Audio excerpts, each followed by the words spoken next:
you ambassador. Ambassador, I am not going. The president said, I'm your commander in chief, you're going. You said, I'm not going. You are going, I'm not going. You are going, I'm not going. Eventually, the president went, and the chief of staff didn't go.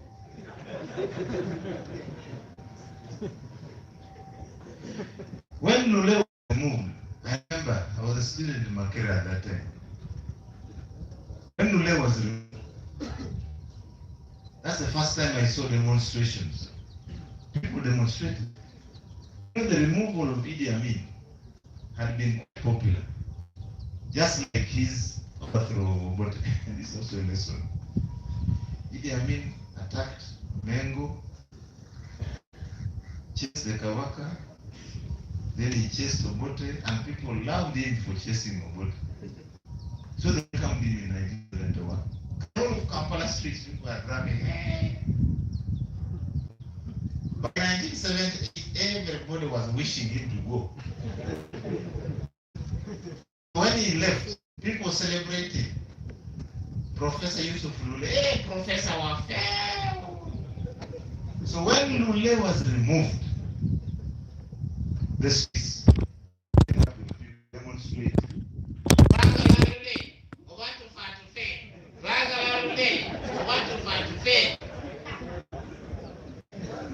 And they came from one day there, they entered the Makere. I think they were now mobilizing us, students, in Lumumba home.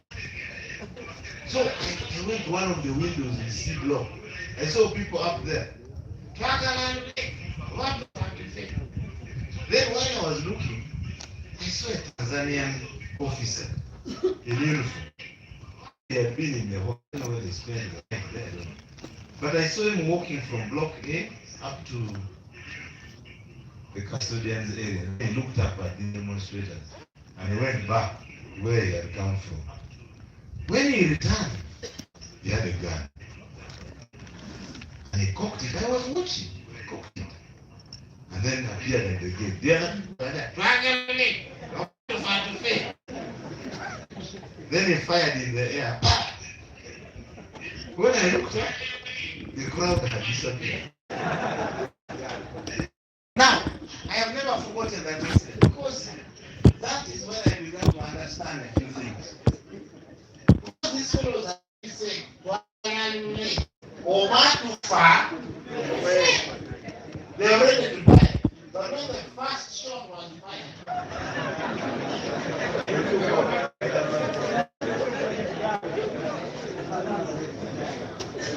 and I've seen very many crowds like that since then.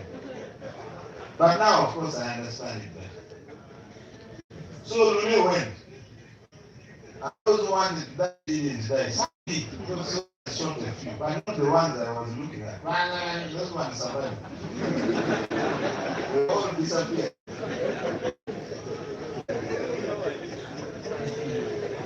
Then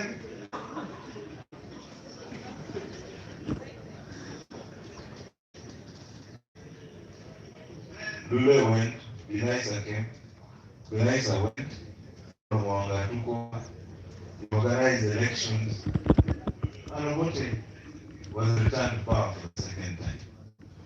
Many of you talk here about, the elections were, but you don't know, you don't do research on this government. So you don't know what happened. I'll give just two stories. One example. Where I come from, in Busia there was a man called Wilson Okwenji, who was the UPC candidate. After the election, he monitored, and he discovered that he had lost. So, meanwhile, the official announcement was being done in Kampala. But in the constituency, Wilson Okwenji knew that he had lost, the UPC candidate. So, Paulo Mwanga, meanwhile, when the Election Commission had announcing that, it was very clear that the DP was ahead. So Paulo Mwanga dismisses the Election Commission without saying so. He issued a decree saying that nobody except me has power to announce results. And by that statement alone, it meant that he had dismissed the commission. They were no longer supposed to announce. It was now. who announces the results shall be fined on conviction. They will be sentenced to a fine of 5,000, that was a lot of money, or 2 years in prison, or both. So people kept quiet, stopped talking about results. Then Paul resumed announcing. When he resumed, the trend changed, and UPC soon overtook UP. And it was now clear that UPC was heading to victory. Now in Busia, having known that he had lost, he was now listening. Then he had at night an announcement. Busia, winner, Wilson Okwenye. Here, he lost.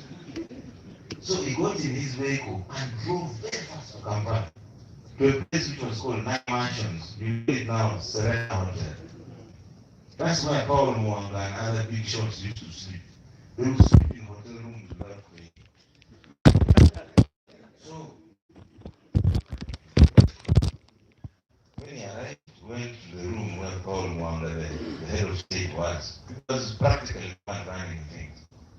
Although he was not calling himself president, he was calling himself chairman of the military commission. So he goes, when he opens the door, we'll see. Good evening, sir. Good evening. Sir, what is this? I was in Busia, I had radio. You know, I had really known that I've lost. But I hadn't radio that I've won. What is that? Was that in this thing? Paul Mwanga looked at him and told him, sit down and shut up. So, Wilson Okwenye sat, shut up, and won. No, there are many ways to win. You can just sit down, shut up, and win.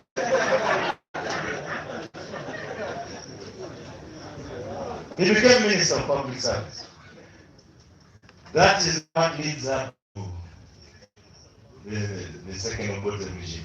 In my area, where I come from, there was a man who stood on UPC ticket. It was clear that the UPC candidate was going to win in Kumi that time. The level of support was clear. The constituency where he was called Stephen Omondi, very polished gentleman, a lawyer. And as a person was really first class. But the system was still. So he was the UPC candidate in a constituency of 39,000 registered voters. The UPC candidate, Mr. Stephen Omondi, won with 49,000 votes. The registered voters, 9,000. The winner, 49,000. Now I'm just telling you the story. I'm not doing analysis. It's up to you. So you know when you hear certain things, you must dig into that background to understand what is it that people were talking about. In West Nile, only UPC candidates were nominated. No other party succeeded in getting a candidate nominated. All of the prospective candidates from the other parties were detained at the Rock and Pakwat. They were heading for nominations in Arua. All of them were detained at Pakwat until 5 p.m. when nominations are closed. Then they were told to go. There are many ways to rig. You don't have to change the results. You can tell me the results before. So all of West Nile, only UPC candidates were nominated. And by law, they were all declared unopposed. So UPC swept the whole of West Nile without election.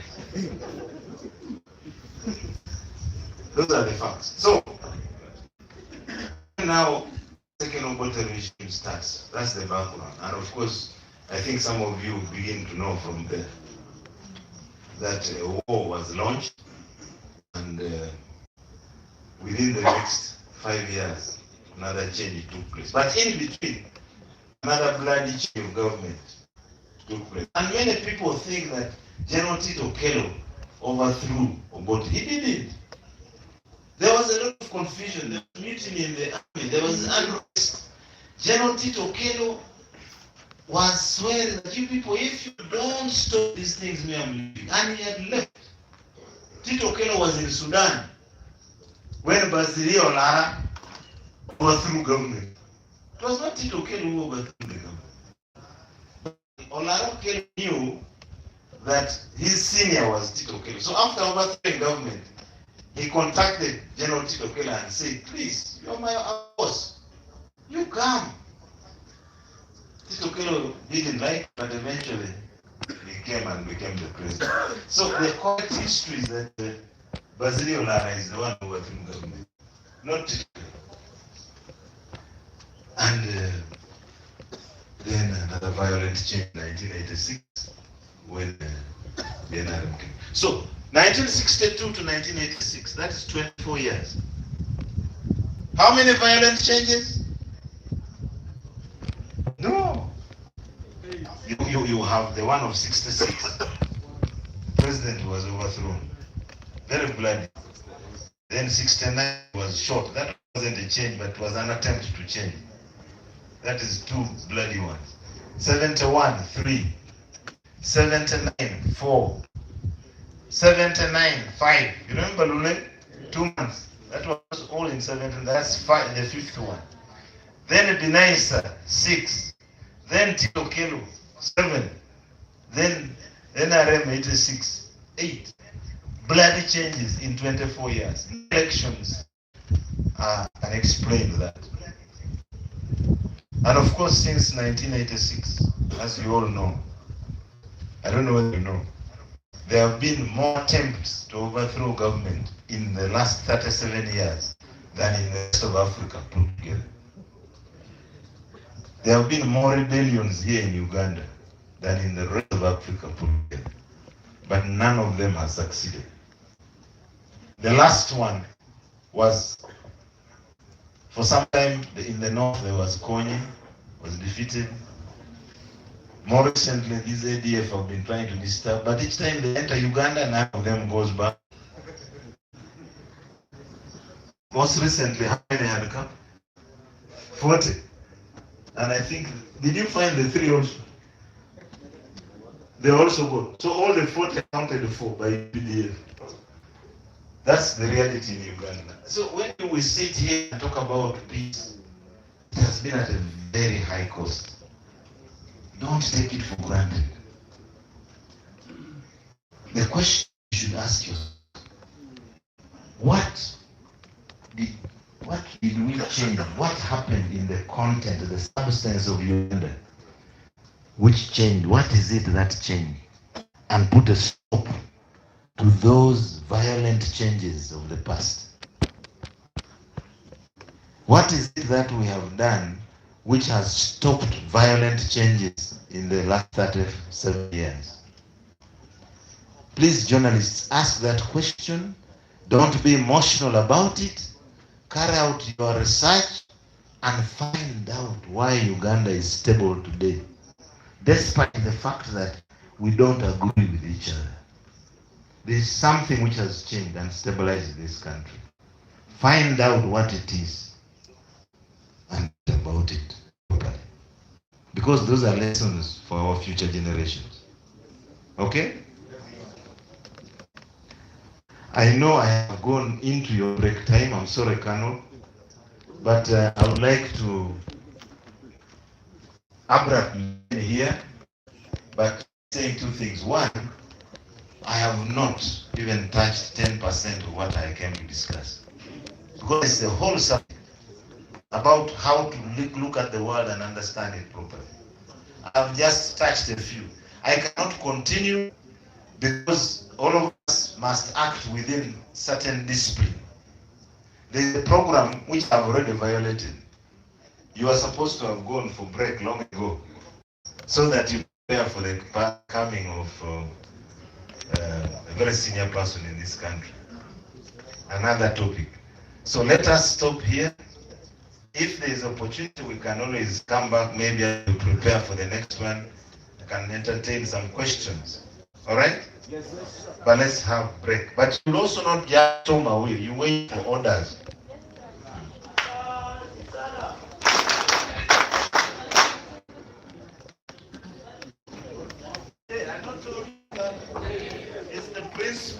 of the main linkages. The principle of main linkage. That means concentrate on the main issues that you are investigating.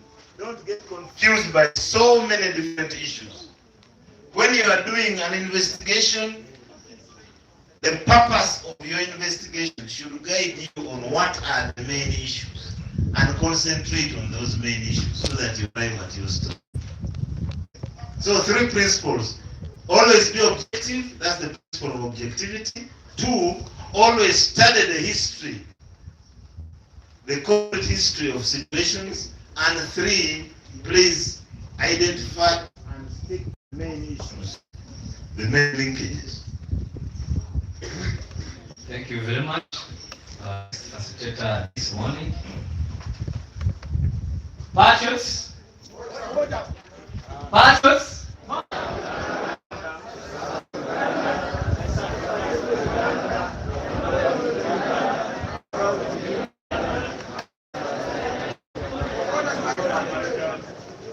Patriots?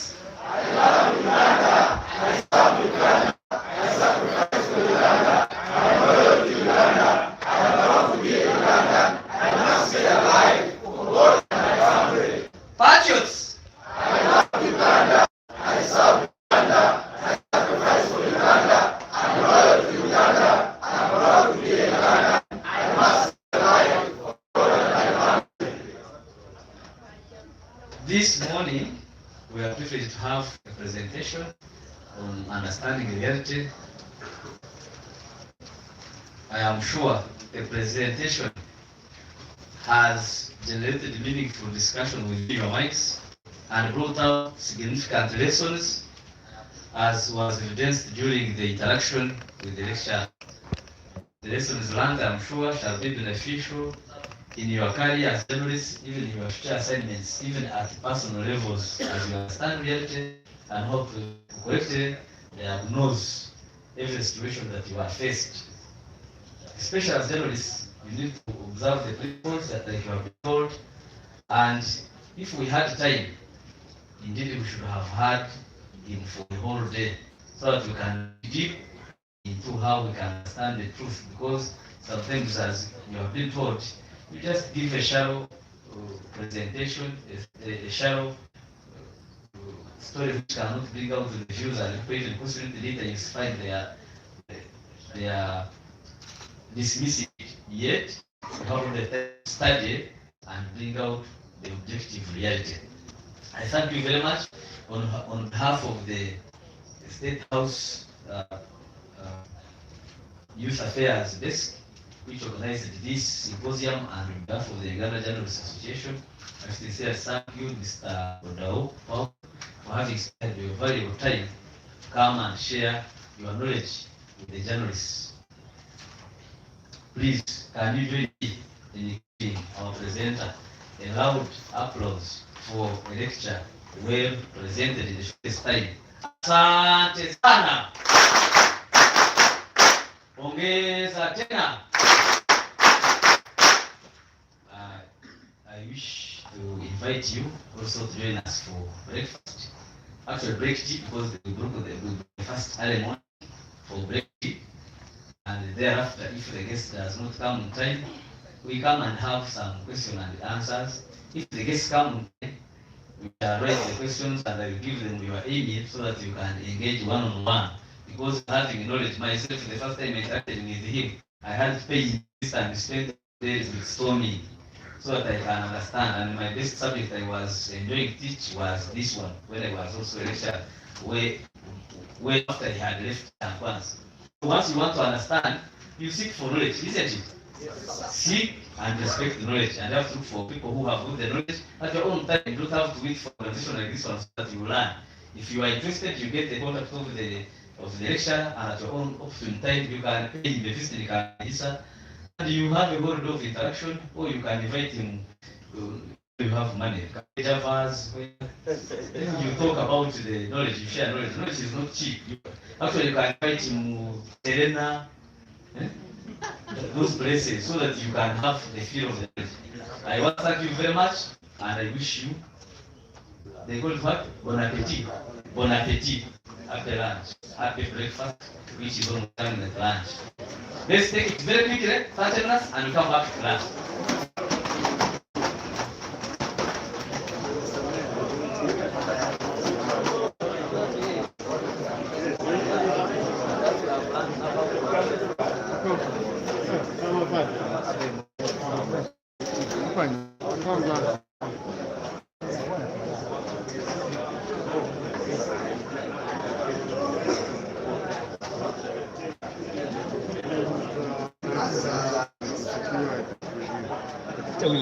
Perfect tea. No, you are hungry. I can't take it. I can't take it. He's hungry. If I want to ask by me. So people will be very many. You look to be there. Because you know when you take a picture when you are hungry, naturally you are hungry. Naturally you become a bit. You know when you're soldier, you need not to be very happy so much. You know? No, but for me I am. You right here. It's a request. No, why can't you take it? No, we want it now. By Sir. the time we finish break. But that's dictatorial. Because you want it first one, you want it and you want to take dictatorial.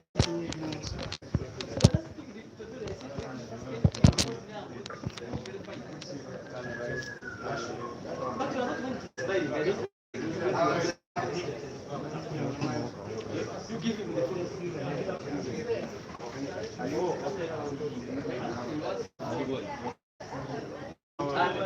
So you want us this way. And I want them to smile. And if they spend good.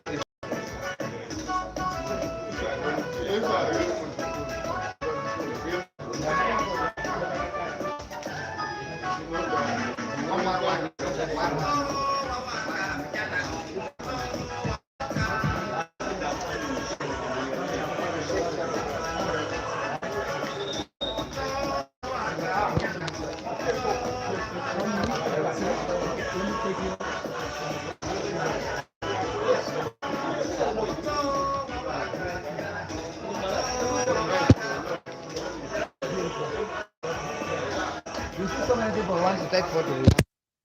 You, we are live on in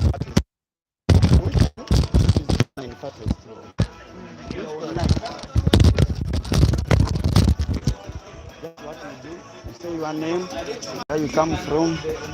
Let me stand here. Just remember.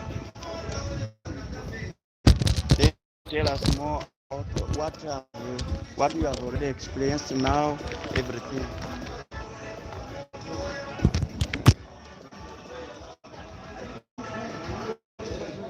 To remain there. It's okay.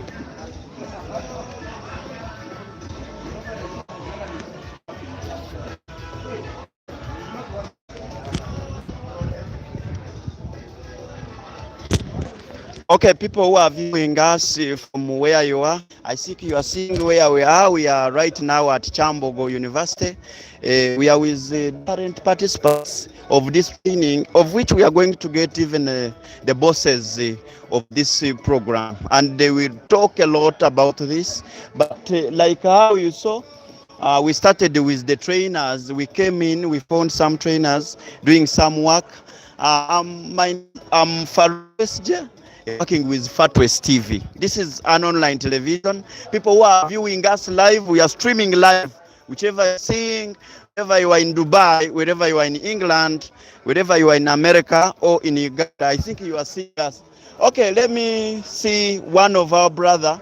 At least he say a word about this event. And he tells us who is him, where he came from. ABC. Thank you. You are welcome, my brother. Thank you so much, my brother, and thank you for this interview. My name is Joseph Ekol. I work with a Vision Group, basically report for New Vision and other platforms attached. I come from Lira. I'm based in Lira, and I'm Elango actually, not Langi, Elango. Basically, I am here attending this training. I've been for the last 3 days. I've been here. I have enjoyed a lot. That I can testify to you and to the whole world. One, the mindset thing. It's what I have always been hearing about, I would hear them talking about the mindset change during the TV shows, over the radios, and on Twitter and other social media platforms. But today, all these days I've been here, for the few days I've been here, I have gotten to know the in-depth of what the mindset change is all about. Usually, in the past or previously, when I hear them say a mindset change, I used to think it is just about the mindset change is about changing me from who I am, from supporting my other political parties to begin supporting the NRM and Museveni and the rest of it all. But I've gotten to know that mindset change is not about changing me from what I support to begin supporting what somebody would want me to support, but it is about understanding, acquiring the knowledge, especially about my country, the history, what my country went through. These are some of the things that are rarely taught in classes. In classes, we do history. History is one of the subjects, and teachers would just go and they are done. But as I can testify today I am getting into the real thing. The mindset change is what we are here for mainly. Thank you so much. Then how about changes that happened yesterday about Uja? About the Uja exchange, my dear, it is unfortunate that you have asked that question at the time when I kindly relaxed about that matters concerning the Uja. About the exchanges about Uja, I don't know what you would want to hear specifically, but about the exchanges about Uja, what I can recall is that the Uja, your Uganda Journalist Association, is not known by most journalists countrywide in Uganda. Because, like for instance, you cannot say you are representing me and you submit a proposal somewhere in my names when I don't know you. I personally, I am one of the guys, one of the lucky few guys who are best up country, who at least have got to know something briefly about Uganda Journalists Association. But also in a bad note, I can testify painfully that in 2015 I paid my 25,000 shillings for registration to become a Uja member. The person who posted himself, who introduced himself as the coordinator in Lango sub-region, that is Ira, issued me a receipt. A receipt acknowledging that I have already paid for my subscription for that year, which would eventually be renewed after another year. But I ended up 2011 after I ended up going through that year without even identity card, not even any notice recognizing me as a Uja member for the entire year. Yeah. Not even a notice reminding me as a member, because I was assuming myself as a member already because of the money I had spent. Now I ended up not being recognized, not even reminded to renew subscription. Basically, what I could advise the Huja executives. I tried to engage with a few of them yesterday, a few of the executive members yesterday, and they promised, they acknowledged. Actually, I am happy they acknowledged that there were challenges, there were loopholes, there were gaps somewhere here and there. Which is that one we appreciate. Personally, as a human being, I do appreciate that there can always be challenges. But it is my humble request that before, in fact, even before we living here, they should think of an idea of engaging journalists, especially up country, because when we say something is Uganda Journalists Association, Uganda something, we mean the entire country, the whole districts in Lanza, in Uganda. So far now, we have all the districts now, including where there are no media organizations. There are journalists there. There are journalists there in various capacities. All these ones we are seeing, they are not only from Kuala, neither are they only from Gulu or from Barra, the major cities. but they come from different parts of the country. So I am appealing to the Huja executives, appealing to find a way to the media from especially her country who didn't know about this, get them through the lecture of all about what the Huja is about, the purpose and the objectives of the association. Let them take people through, Okay, and people we shall who be on the same people board. who are on Trust Steve, me. I think you are following. Is what I'm taking so that people who didn't attend, at least you pick. Okay, there is what you was said about fans, what they were expecting. What is your say? Maybe Like yesterday you were not given a microphone. no. That would if I said According I was given the microphone, then I would be lying to the nation and the world and the whole world. I was given opportunity, okay. and I expressed myself. Maybe before I get to answering that question, that particular question I've asked, more about the strategies that Huja can use to attract more members, is to okay, to activate. I had them defying that they have 5 regional offices with regional coordinators attached there to control the operations of the session.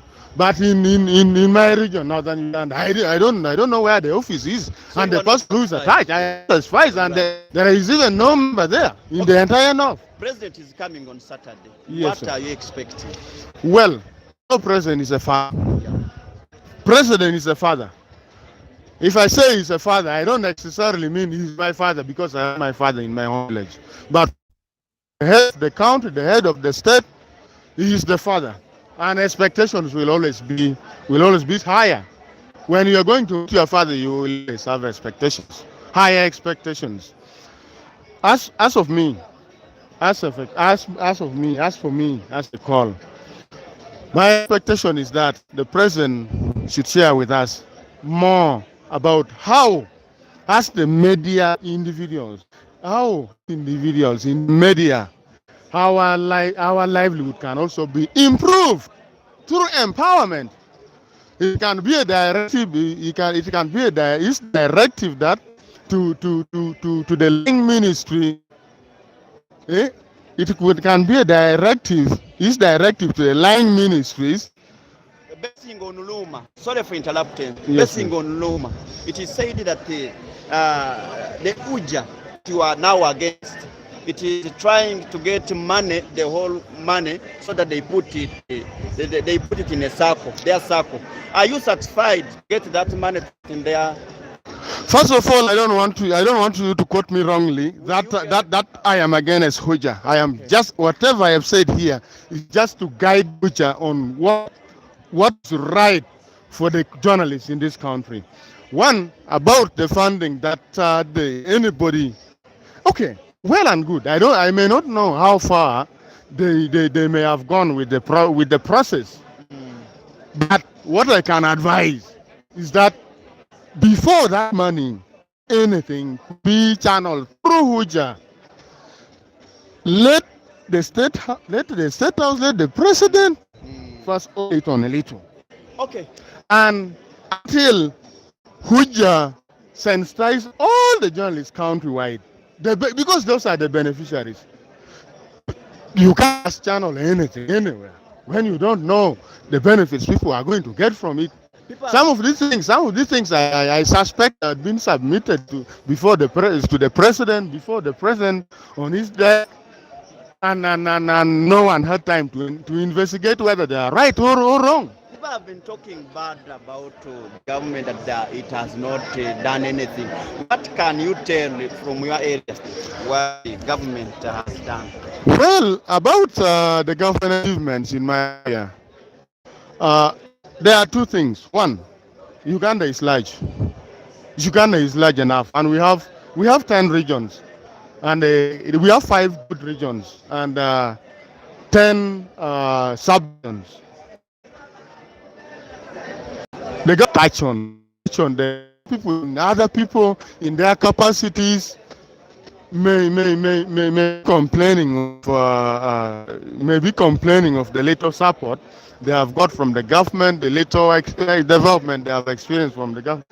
But as a person, as a journalist who is informed, at least I know of some achievements that government has made, put in for the last 7 years. That one we can't avoid. Okay, what is your last message? You know, every young people need to talk via Fatways TV. People are watching us, whether you are in Guru, we are seeing the comments. Please, you are welcome. Keep watching Fatways TV. We are ready to stream live everything that is going on. You will be watching where you are. Whether you are in California, please, you are welcome.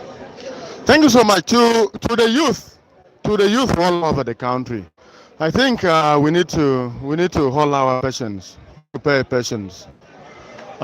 Any government that comes in, I don't think one I can testify that this government love the youth.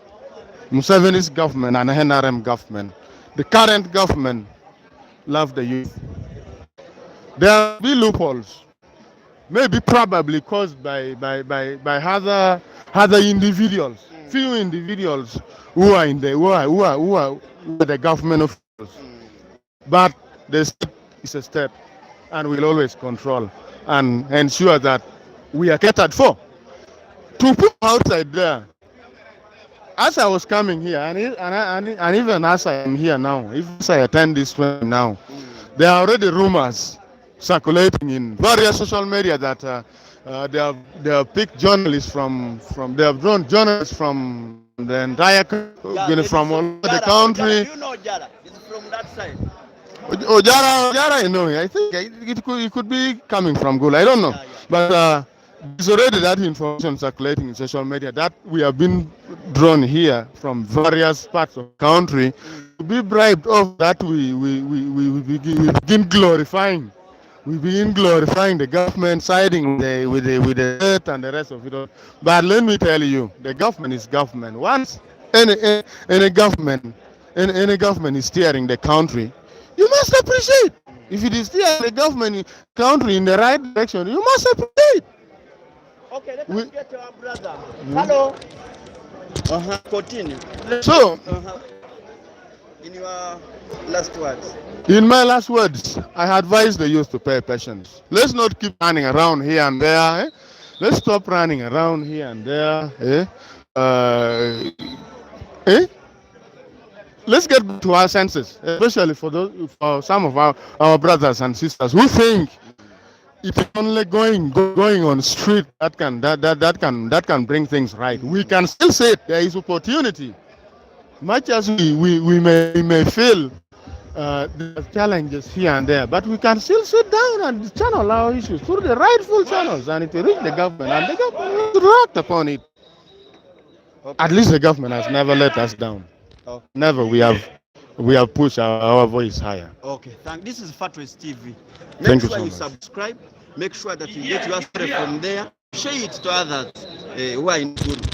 Thank you so much. Okay. Thank you. Okay. The IT, this is one way of being employed.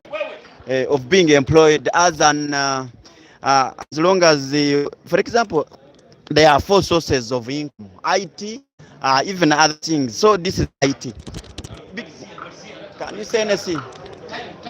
Yeah, thank you so very much, Fatways TV.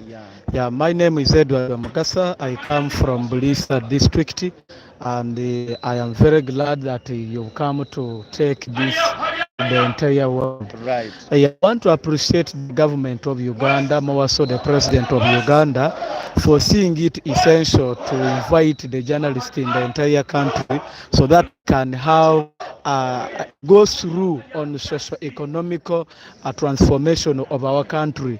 Since we are the first estate that do a lot of sensitizations and mobilizations over the radio, TVs, and the papers that we print out. I want to also be appreciative to the UJA, that's Uganda Journalists Association, for making it possible, all of us to be here. I want to inform the world that it is through UJA that everyone you see here has come. None of everyone has come here that has not got information from UJA. Therefore, it means UJA is dependable.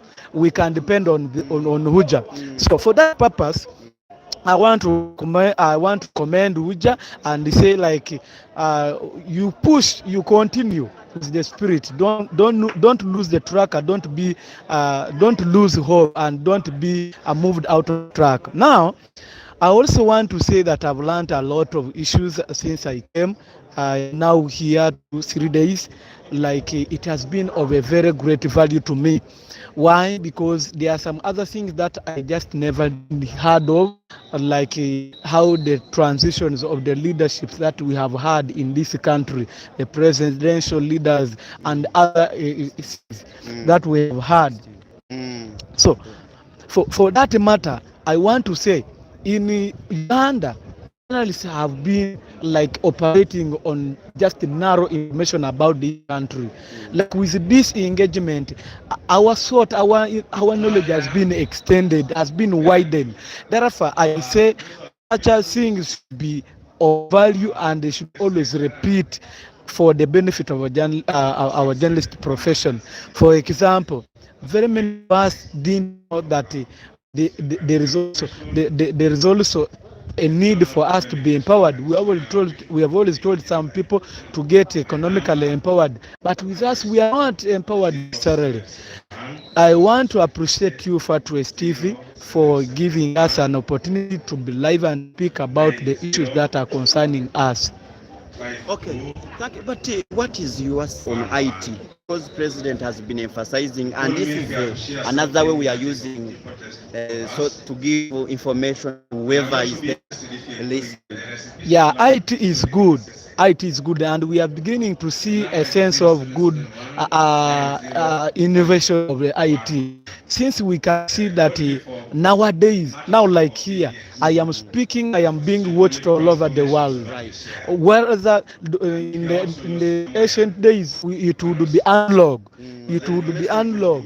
You would be recorded here, then things will be taken and played after like a week. But this is just right now. That's the effectiveness of the IT.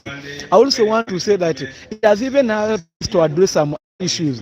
If you can record, there is a certain scenario where a driver to a certain minister of the government involved in an accident with a suitcase of a student.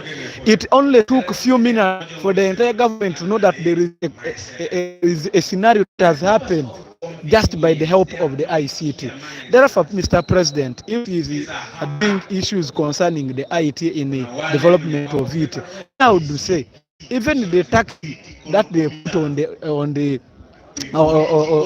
data, it should be reduced so that everyone should get an access. Even like their like courses, they will take these journalists to continue like for enhancement on how we can do better with the ICT project. Yeah.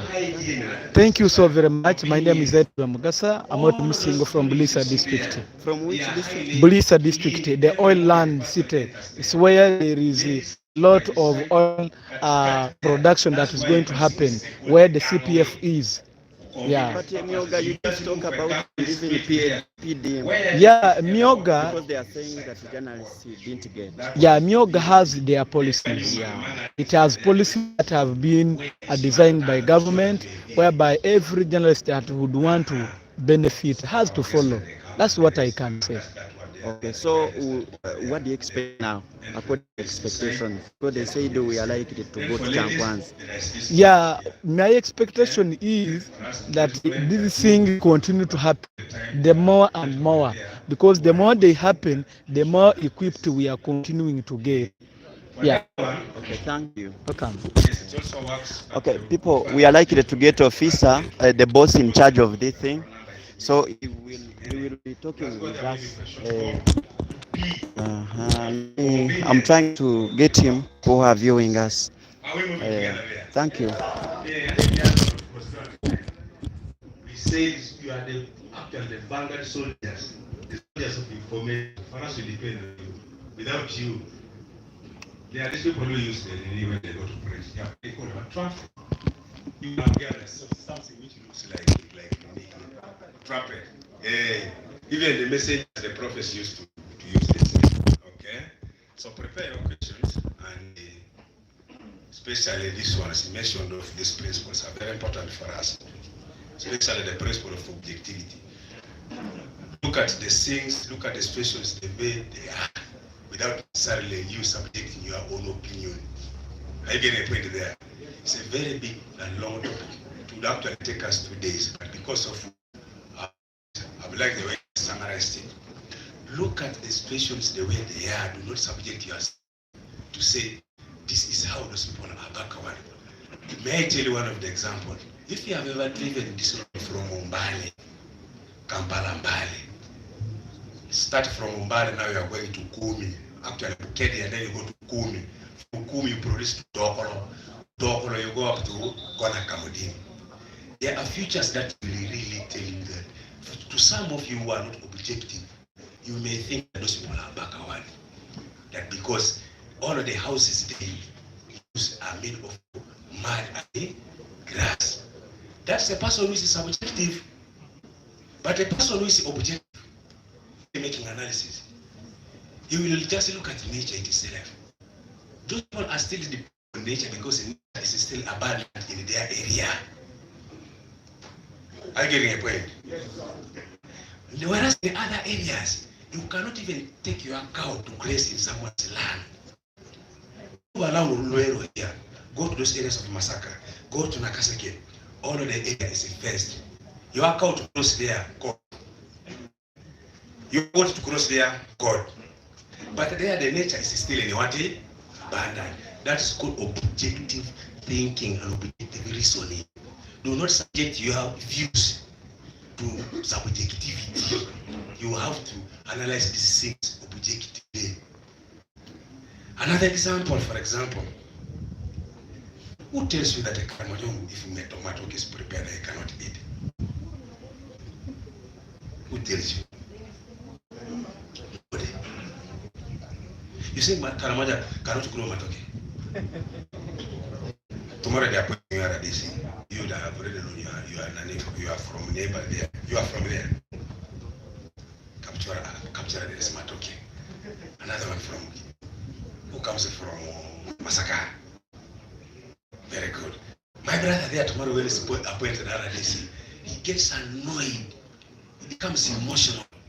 He says that there is no matoke. Matoke is there. Go there and transform Karamoja. You can transform Karamoja through bottle and grow there matoke. You can transform Karamoja through jerrycan irrigation and matoke will grow from there. Get a jerrycan, tie a pot there, tie a pot there, you drip it. It will drip until that matoke will grow. The next 3 or 4 months you harvest matoke there. It's all about objective thinking as opposed to subjective what thinking. So now karibisa amefika. So that is it. You can also get other contacts for Afan Yule, who is a contact for Kabarega. You'll also provide asking. All of you can access it.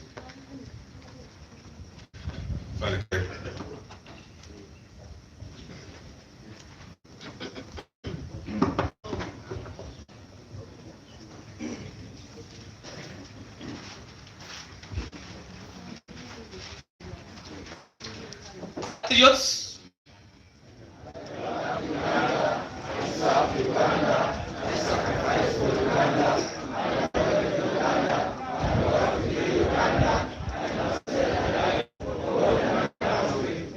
Did you take tea? Yes, sir. Everybody take tea? Yes, sir. Did you eat the porridge? Yes, sir. Did you take bread? Yes, sir. Donut? Yes, sir. A fruit? Yes, sir. Then you take a fruit and your voices cannot talk. You talk as if you have not eaten. I was wondering that maybe you missed the bread tea. People who have eaten, they talk like they have eaten. Are we together? Yes, sir. is vigor. You talk as if you want to talk, but you talk as if they are forcing you, as if somebody forced you to come to this place. You know, in the military, they tell us that somebody wrote for you. Me, I didn't write. I didn't know that I would find you, and I didn't know that you would find me. But we just met here. Are we together? Yesterday, a friend of mine said, do your job diligently. When I ask you, Patrick, you must talk with the figure. No, the other one. Patrick, I love Uganda. I serve Uganda. I will love Uganda. I sacrifice for Uganda. I must stay alive. Oh God, I found it. Really? You must talk with the figure. Are we together? So, if you love Uganda, you must talk that. Patrick!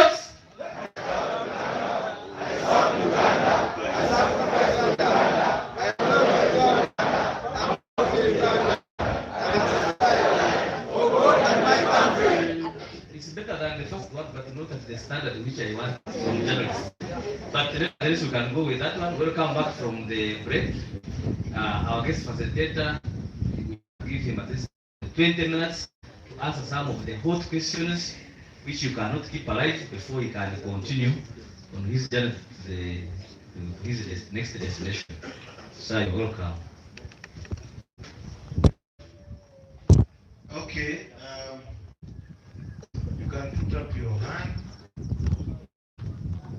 if you have something to say that must be related to what we discussed. Don't get up because you must say something. You have something to say.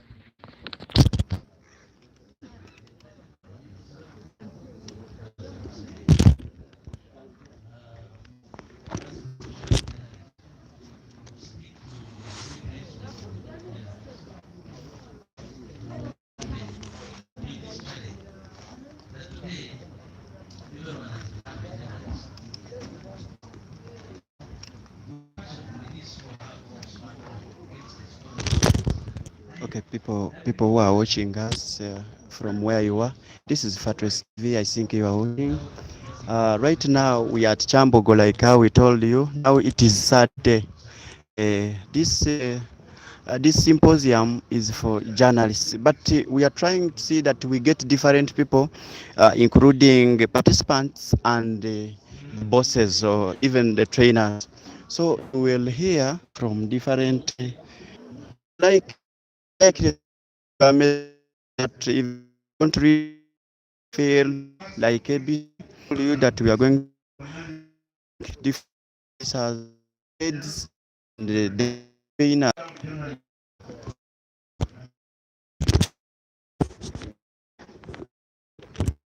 Thank you, Mr. Rukundo. I am the commandant of Oliver Regional Tambo School of Leadership and African Center of Excellence in Kaweweta. For this training, I am the camp commandant. We are undergoing 5 days journalist symposium organized by the Office of the President, State House, and Uganda Journalists Association. The medical fraternity saw it fit to request the president, and the president took it as his personal initiative to organize this symposium in order to bring journalists together under the theme socio-economic transformation for journalists. For long, our country has been making efforts toward economic transformation of the country, and many stakeholders have been identified in order to galvanize the critical mass necessary for that takeoff.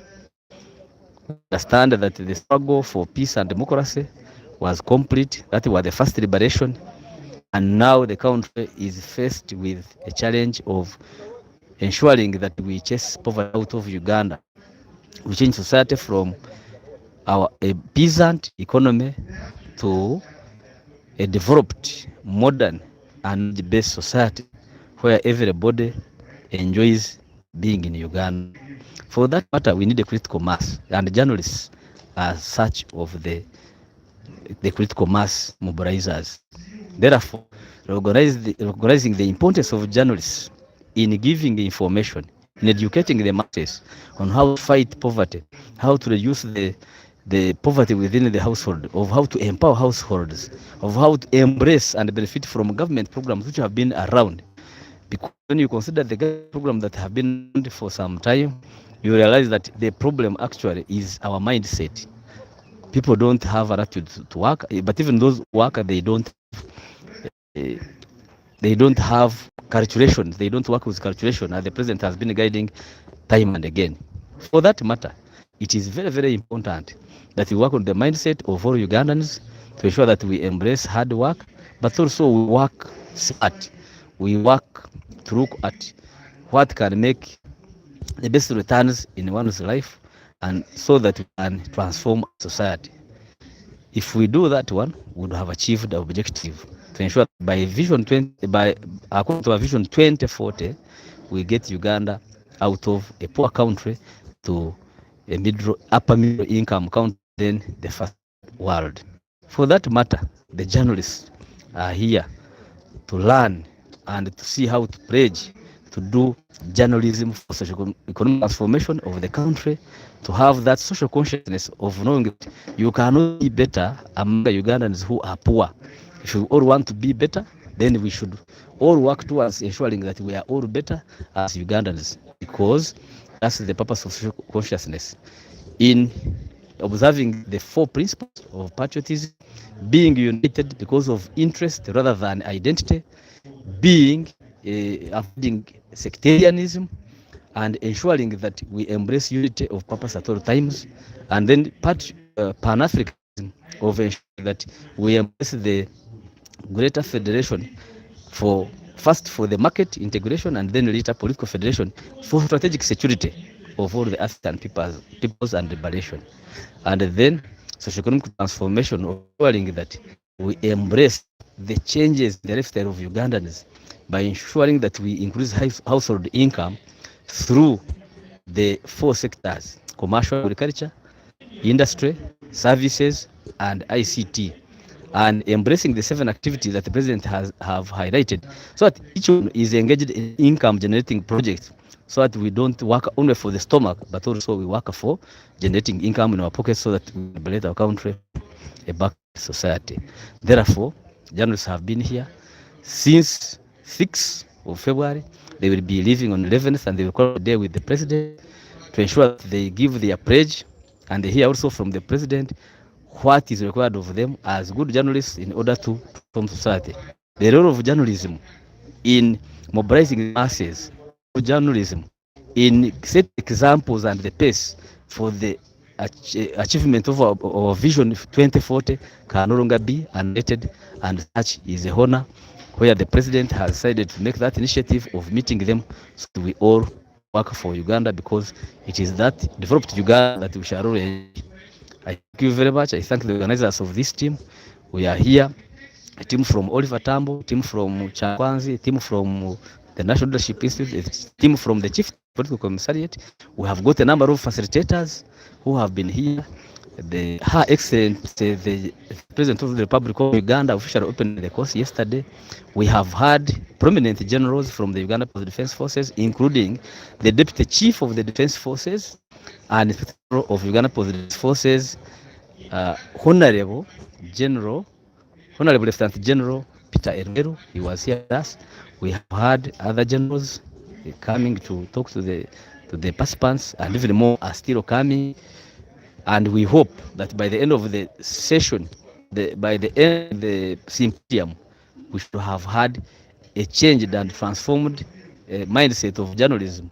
Journalists who are ready to go outside in the country and ensure that they embrace socio-economic transformation of Uganda. Since socio-economic transformation is not a party ideology, it does not, whether you are yellow, whether you are red, whether you are pink, it doesn't matter. because nobody will be poor. And when poverty strikes, it does not select between the parties. Therefore, it is a common good, it is a national interest that we all achieve socio-economic transformation of Uganda. I thank you very much, and I hope it will be fruitful. I want to thank specifically Mrs. Uh, Helen Siku, the private secretary to the president in charge of youth affairs, who has organized and this symposium from the beginning up to the end. She has organized many others, and we hope together we shall always support her to ensure that we build that critical mass of Ugandans. And the journalists are even requesting to have regional symposiums where we can have more time with them. Everybody knows that this is what is necessary, but we have been lacking the time to meet each other so that we support each other and put our heads together so that we transform Uganda. I thank you very much, and I hope every Ugandan listening out there, you will embrace the presidential advice of ensuring that we transform Uganda from a subsistence economy to a cash economy where people can earn money, where people can also get money on top of food, both income security and food security. I thank you very much. Okay, before signing out, what did you learn since they arrived up to today? From my experience with the trainings, normally when people come, and this one is not different from the rest, people come with mixed feelings because they come from different background, and when they also meet majority of the facilitators who are present to organize them into regiments and to organize them into useful activities, when they find it in the military, they tend normally to coil back. They have those biases, but along the way, I have seen that change with the facilitators coming and with also knowing the content of the military that we have. That is no longer the other military where people go to school, but this is a professional Uganda People's Defense Forces that is anchored on the ideology of people ideology. That the strengths of the people that will make the army strong, and therefore we have the disciplined force which is around, and the people have changed their attitude. They are beginning to open up, and they always showing the positive response. Many of them are saying that actually the limitation is time. They would have wished to continue around because most of the facilitators come with good knowledge, but the time is less. They would think that we could have it maybe it comes in the morning and they tackle a subject and they take it at the end so that they can build their insight into their abilities to have response journalism. I know some media persons have been there on their radios, on televisions like these ones, talking a lot and a lot, more times negative, some positive. What do you think that this will change them? Yes, someone said you cannot change a human being. Human behavior cannot be changed overnight. You will need some time. And I think it is Jean-Jacques Rousseau, a French philosopher. He said that if you want to have a society, then you make citizens for that society who have based on virtues. And in order to have citizens, you have to give them the virtues when they are young. Therefore, this is a step forward. It may not change somebody overnight, but at least Waganda they say embulirire tefayona. At least some grasp something which can be a right step in the right direction. Though I know majority of them, they knew what is required, but from the interaction, they have been having a fear of standing for the right because they think that those ones who hold them, they are big and they are rough, so they fear. Out of intimidation, they speak the truth, but they see the truth about transformation. I am sure that this symposium will empower them, give them the confidence to know that they are all Ugandans, and democracy, the principle and the principles of this movement, that everybody has a right to speak his mind. Even if you disagree, you first listen. And therefore, they are also going to speak their mind, which is the mind of the truth, because the truth is a reality which is being seen, about the strategy for transformation, and also the reality transformation of Uganda is possible. What would be your last word since they are used listening? My last word to them is that if you want to change people, If you want to change society, you first change yourselves. If you have a good example, if you show a good example, you will change others. You must walk the talk.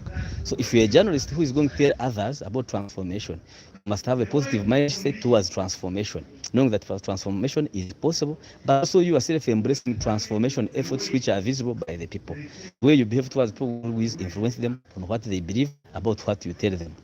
Second is that since we are also young and we need to have that attitude of knowing that we cannot sit on the knowledge and be alone. Social consciousness that it is upon us to develop this Uganda so that we can all enjoy everything together in this country.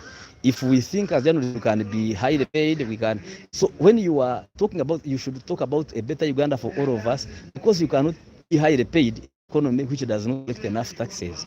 To collect enough taxes, you need to have a big a wide tax base. To have a wide tax base, you must have many people who have transformed from an informal sector to a formal sector, so that they can be able to generate taxes. Therefore, it is a holistic approach. We should know that we develop that social consciousness that what hurts your brother will also in the end hurt you, and therefore assist each other, be each brother as keeper, so that we can develop Uganda together. Everybody should make an effort, a stride, to ensure that there is socio-economic transformation in their area, because the opportunities are available, but people are not able. And also, journalists to help the government to fight corruption, which is becoming one of the strategic bottlenecks hindering our transformation. There is a point. Okay, yes, you have concluded, but this one you won't leave it like how it is. Yesterday, you talked about Wape. They came up with their Wape ABC, but for you, there is advice you gave them to come here in You feel. I told them that you can never be rich from a salary. There is nobody who has become rich from a salary. But you must learn financial literacy. How to use the savings of the salary, how to invest it to ensure that you grow it. And one of it is to ensure that you empower your household if you have one, and also you learn the spirit of partnership. Because if you don't, and you are always busy as a journalist, you are moving, you will never have time to invest or utilize the money so that you can produce more. But if you learn partnership, you will bring the capital, somebody who has the time will run the business, and there are some businesses which are available from financial literacy, the books, which you can even manage when you are not present. You can take on those ones so that you yourself, you can take the right action in the right direction in order to transform. Because I said, for example, if you already have a circle, if you have an association that's transforming, it will be easy to be assisted because you're already on the road side. If you want a lift, you go on the road side. But if you have nothing, you have no circle, you have no association, I would expect the president to start giving individuals money, because if they give you the money without an organization, the money will be lost in less than, even 10 million, even 5 million will be lost in less than a month. What will you do later? So I said, get of get a good business, how to make money out of this symposium, because we have all the opportunities. Get the social capital of the people who can connect you to those activities so that we can transform ourselves, because we must walk the talk. Okay, thank you. You are welcome.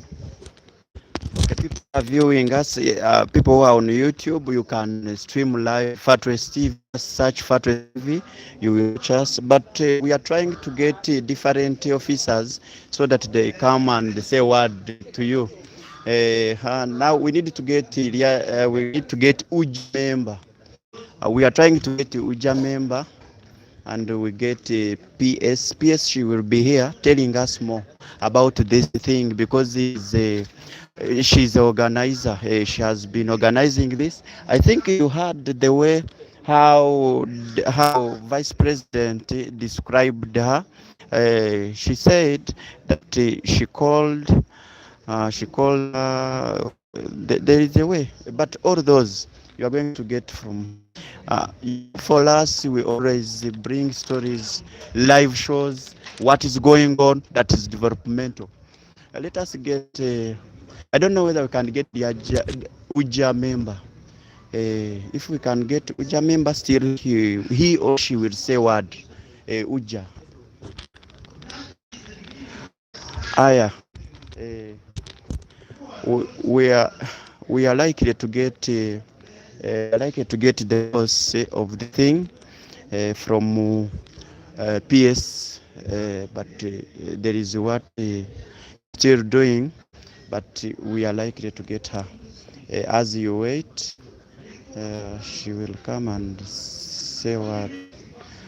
But with you, how we told you, we now this is the third day, but the things are all even the participants. No one is no one is complaining.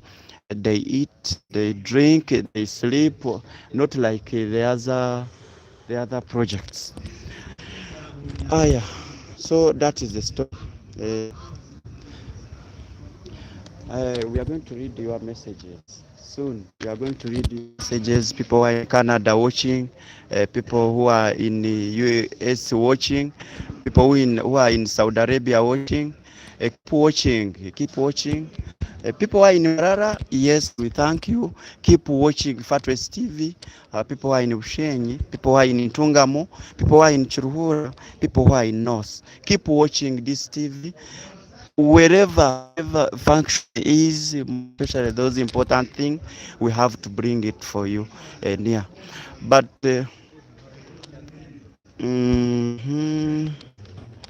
yeah, then as we, yeah, thank you.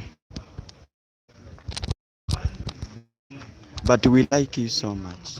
I'm seeing, I'm reading your comments, and we think that everything shall be changed by this symposium. Yeah, that's what we think. We think everything shall be changed with this symposium, most especially our minds. Our minds. Okay, let us go to class. Then from there, I shall bring for you PS, permanent secretary, permanent. That's how it is. Permanent secretary, boss Entebbe and Nakasero. She will be here. Let us go to class. Yes. Oh, Kaka, I think you are seeing officer is already here. Okay, huh? Come. No. Okay. Oh, Kaka. Yeah. Eh? Okay. Okay. Link, yeah. People who are on Fatwest, you can just find Fatwest TV, then you link with us. I think you are seeing the hall where we are. The hall where we are. So more than half of the people you see during the day don't stay here. They go to the outskirts. Maybe we get a girl. At least she says something on this event. Madam, first come. It's like she's. I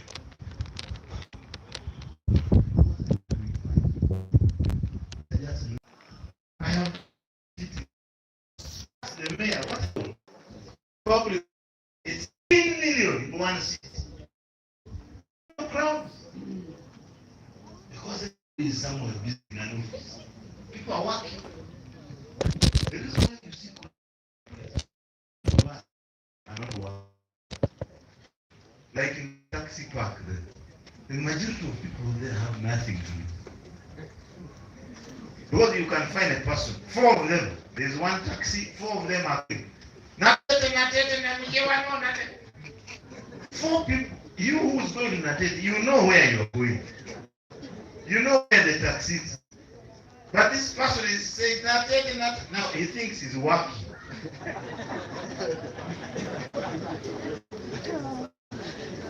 So, there is something happening in our country. There is a new type of citizens, and their numbers are increasing every day. These are people who have come to urban areas, but they are not yet quite fitted in. The struggle is now for them to fit in properly. Find something to do, find a livelihood. In the meantime, the population is in transit. People are not sure whether they are peasants or they are in the city. They don't have money, but they must eat. And they eat. That is the situation you are dealing with. does that situation come from? It comes from the developments going on. People with money are going to the rural areas in Luero, say, this is a square mile, I want to buy it. And he buys it. Your Kibanja, I'm buying it, gives this person 50 million. This peasant boy has never held even 1 million. Then suddenly somebody throws 50 million. The man gets excited. He comes to Kampala, walks on Kampala Road, he sees the shop selling watches, he buys 2. Goes and selling suits, he buys 10. Shoes, he buys 3 pairs. By the end of the day, the man is finished. He has no money. He has no job. He can't get a job. He has no land. He can't go back. He is stuck in town. And then he's hungry. And because he's hungry and he can't buy food, he becomes angry.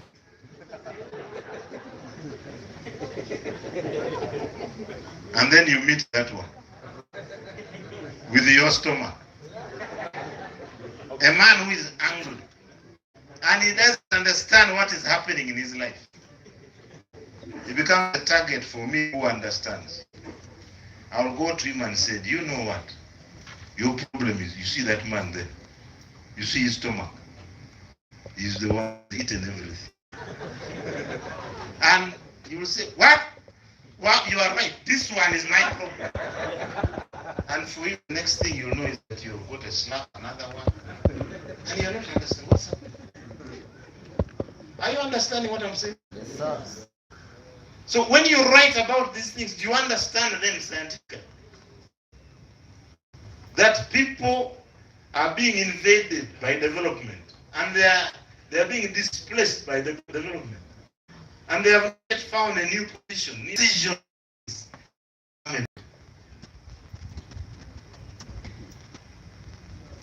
is where we are. As development begins to consolidate in our country, there are also those byproducts of development. We sometimes call them oyaye, we call them street children. Those are byproducts of development.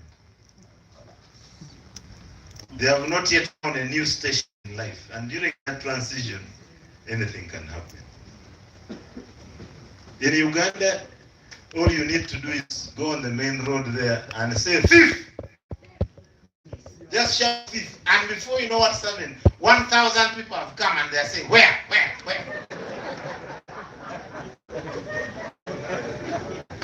Because they are not doing anything. So anything exciting they enjoy.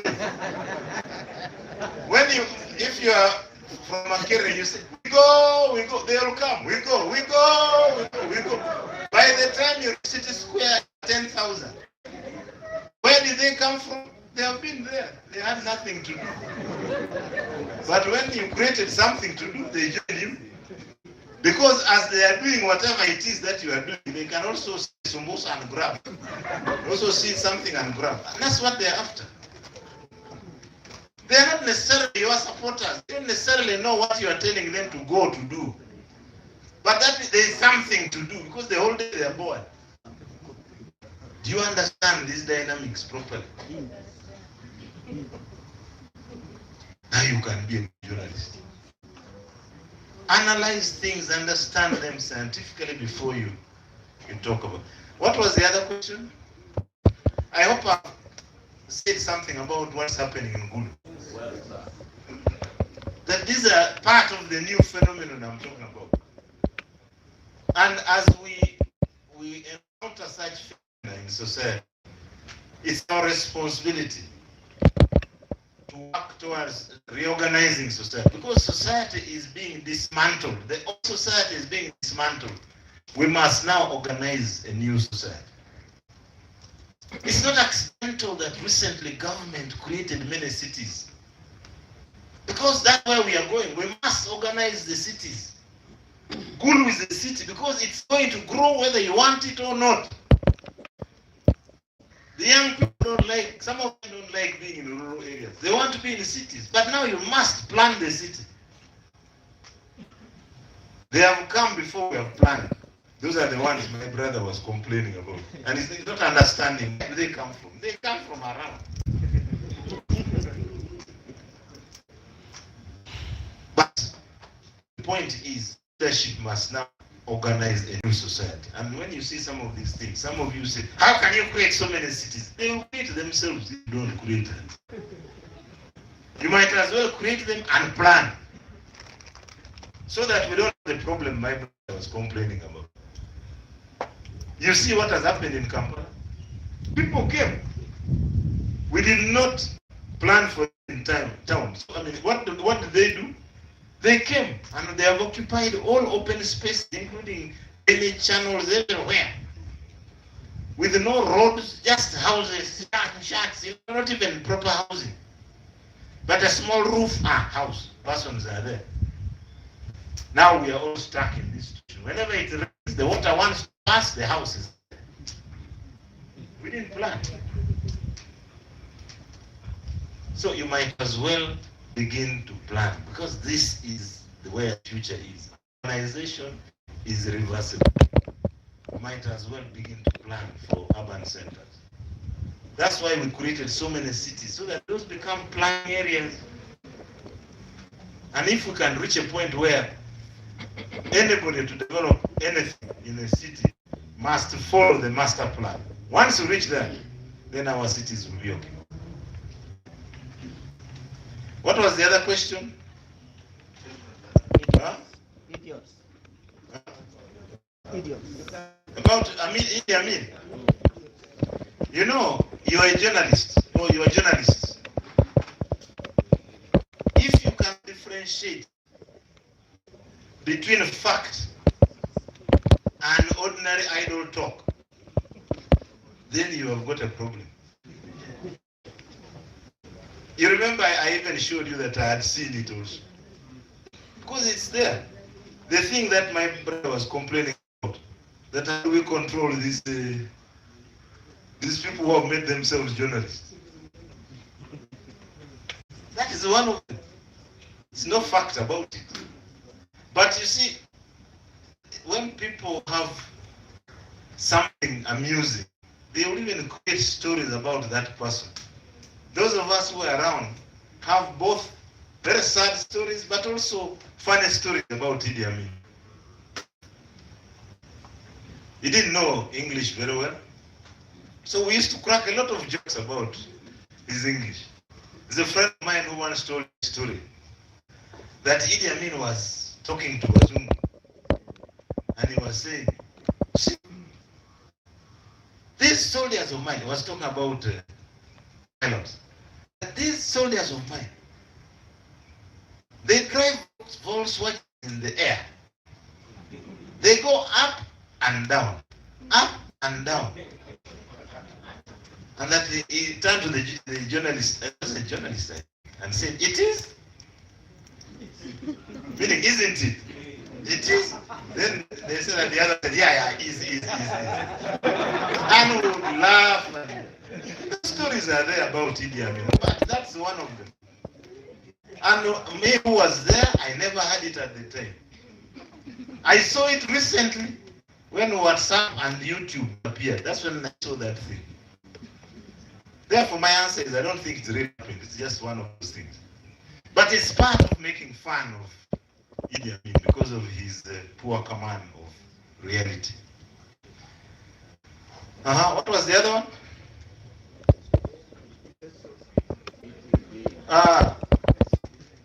Now, you see, you people, when somebody is talking, listen. When I was talking about these sentiments that people have, one of the examples I made was certain appointments. I talked about how committees up to now are still excited. That's what I was saying. And it's true. There are people who are excited. I didn't say that I am one of them. I didn't. I was just talking about what happens out there.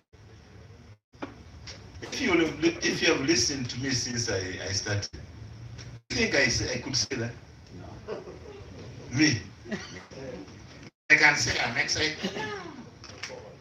You're reducing me to a level where I've never been.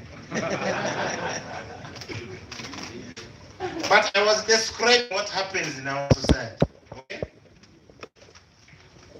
And I've given many examples. I could even add more, but when I give examples, I'm just using them as part of illustrating my point. It has nothing to do with my personal opinion. So please don't mix the two. Okay?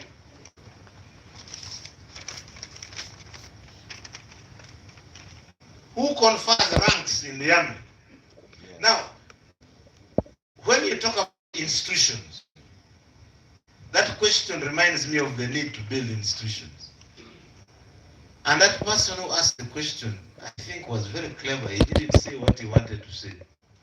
He mentioned Idi Amin, but he didn't say what he wanted to say. Me, I suspect he was talking about a more current situation.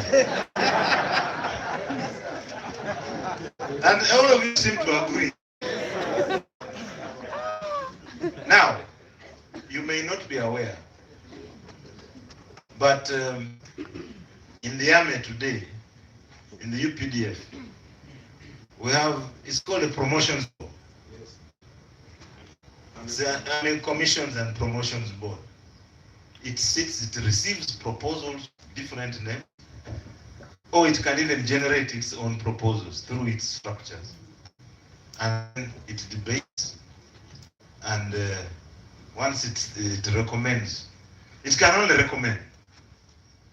Because the structure of the army is that there is one commander-in-chief. So the institutions recommend, right from battalion level, names keep coming up. But all these things are not known to you. Because the army doesn't address press conferences every day. That today we have proposed the promotion of, what's your name? We have proposed a team to be promoted from civilian to recruit. That's also a promotion.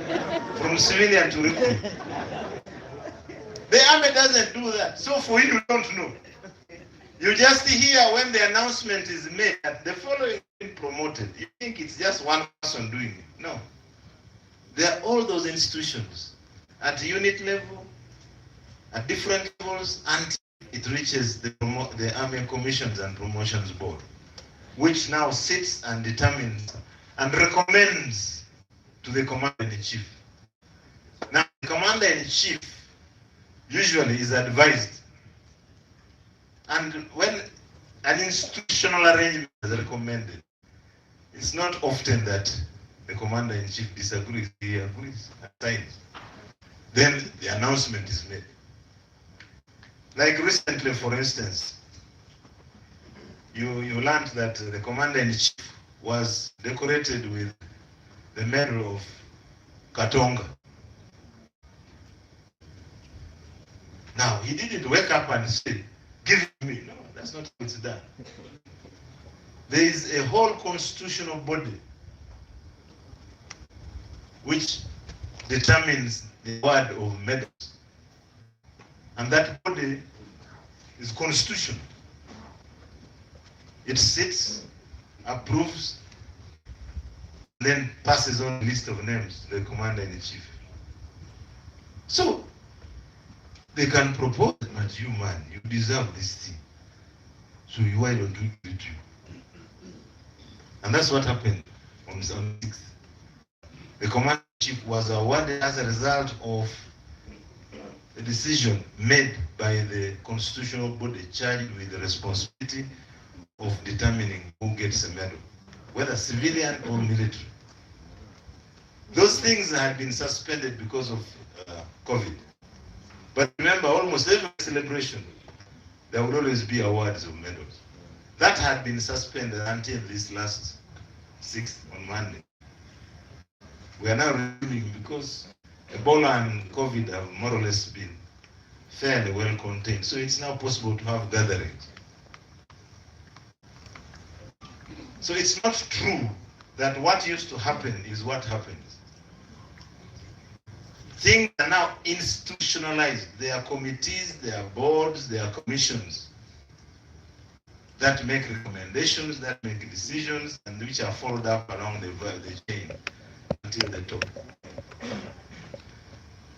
And by the way, when you ask this question, it's very good, because somebody who asked said that he had not been interacting with the military, so he doesn't know. When you get a chance, you ask, so that you get to know. But don't write before you know. You conclude, you see, it's the man doing it for himself, and try write. That's wrong. Asking such a question is the right way, so that you get to understand the process. The chief political commissar will be arriving here anytime. Please follow up that question. Ask, and that's his work, to make you understand, to explain how processes take place in the army. Ask those questions. He's coming. Okay? Yes. I hope he's not held back by other work, but I hope he really comes. It's called Major General Henry Massa. Yes. Go on. Ask. Then you. You come here. You also come. Who else? Come. Come. I'm just filling in the gap as we wait for the chief political commissar. Yes. Get a microphone. You are? Yes.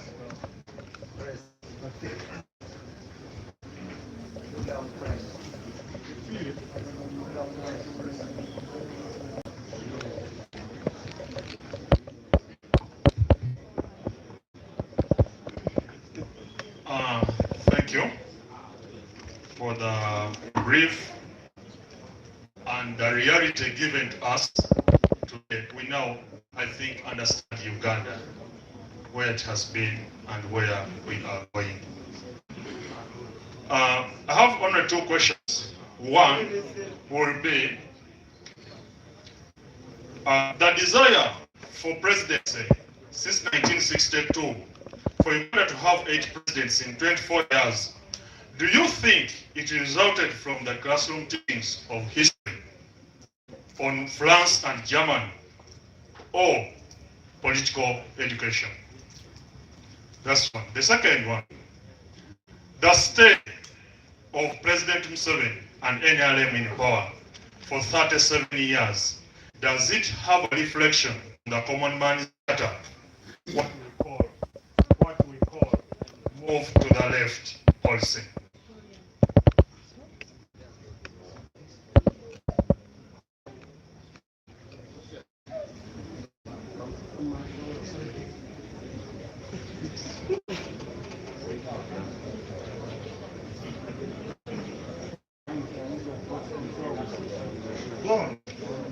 Thank you very much. I'm the senior veteran journalist. My name is Okum Livingston. I'm the editor of Yang publication, and I write for Black Star based in New York. Uganda has gone all that time on. From 1960s, 1970s, up to date, there have been a big turmoil in actually sub-region. A case in point 1977, the working class of actually were based in Arua, police, army, and prison were all wiped out. And all politicians, which were the founders of Uganda independence, they were all massacred. To you, what does it mean to the features of our generation? Actually becoming an entire species. Thank you.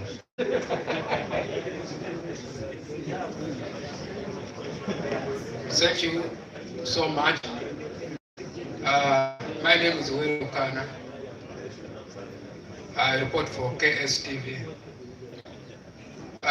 In many occasions, this journalist seated amidst you try to emphasize objectivity when they are working. But to some extent, the level of objectivity is interfered by the circumstances under which a journalist is operating. Now, let me give you a scenario. In many stories about land rumbles that I have covered, you always find that the person who is evicting people from the land is using security operatives, say police, the army. Therefore, in that case, it becomes very difficult for a general to penetrate and reach to the highest level of objectivity. And in most cases, objectivity depends on the beholder. Say, for example, if I wrote about you, you will feel offended. But if when it says there are some who are feeling that I have done good to write about you. So my question is, do you have that intention?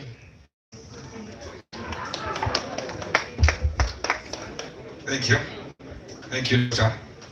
My name is Kyambogo Donald. I report for the Public Lens newspaper. My question is, I would like to know how the National Leadership Institute in Camping Gisa be beneficial to journalists like us, and how it can be important for the socio-economic transformation of our country. Thank you. Thank you. Facilitator name is John Debara. I write for Cooperator Magazine. I want to thank you for your submission. It actually made us, those who are below 40 years, to understand the history of Uganda. I want to talk about Uganda without the founding father of democracy, rule of law, peace and security, and good governance. I'm talking about Yoweri Kaguta Museveni. If we are to get to the next Uganda, the next government, without President Yoweri Museveni, if we are not to have bloodshed, which has been the case in the past, how do we get there? Basing on your experience. Thank you. I thank you, sir. My name is Shafiq Alpha Di Kananura. I work with Delta TV. My question, according to your analysis, how did Idi Amin manage to rule Uganda for 8 years, yet the educated people failed to do so? I thank you.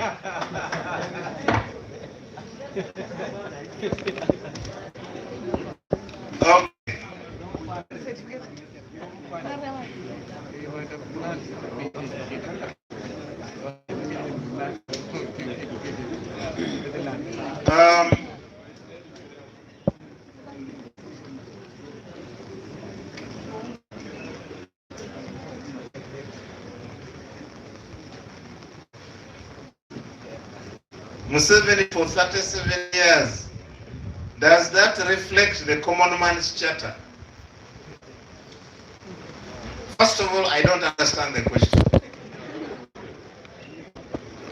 Because how does 37 years relate to the common man's charter?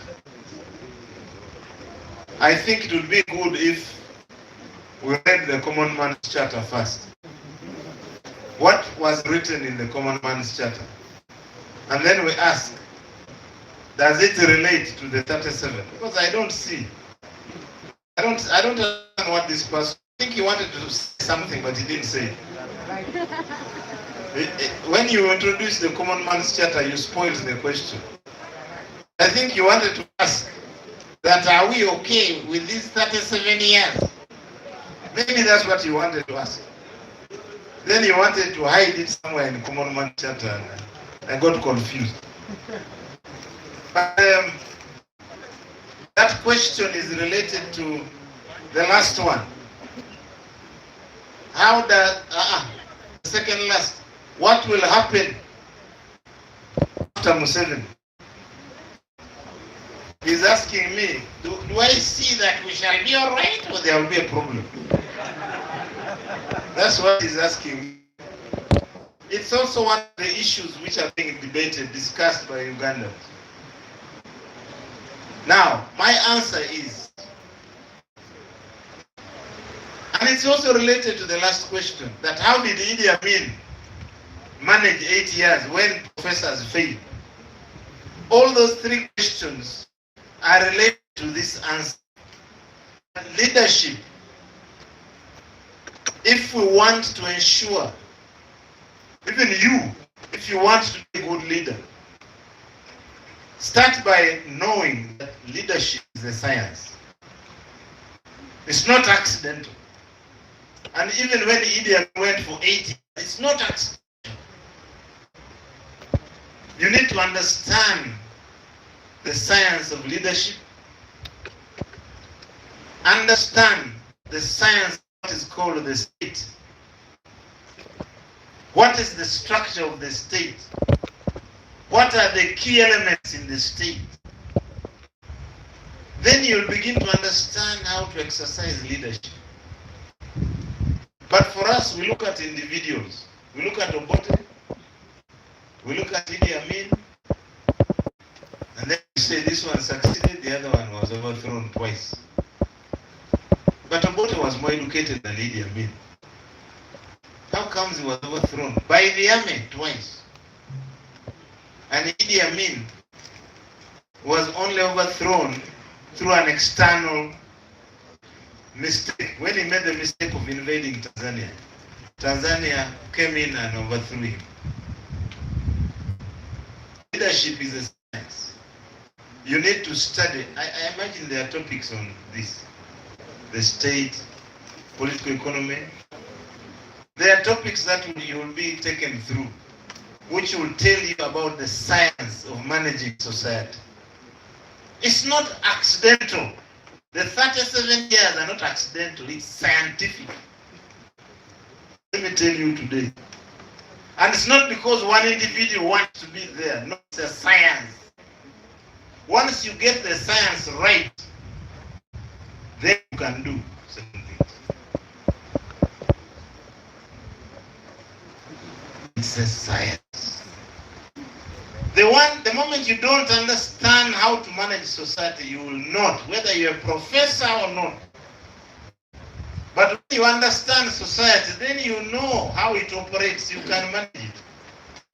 Leadership is not a matter of saying, Nange kangezeko. You will not. That's the hard reality.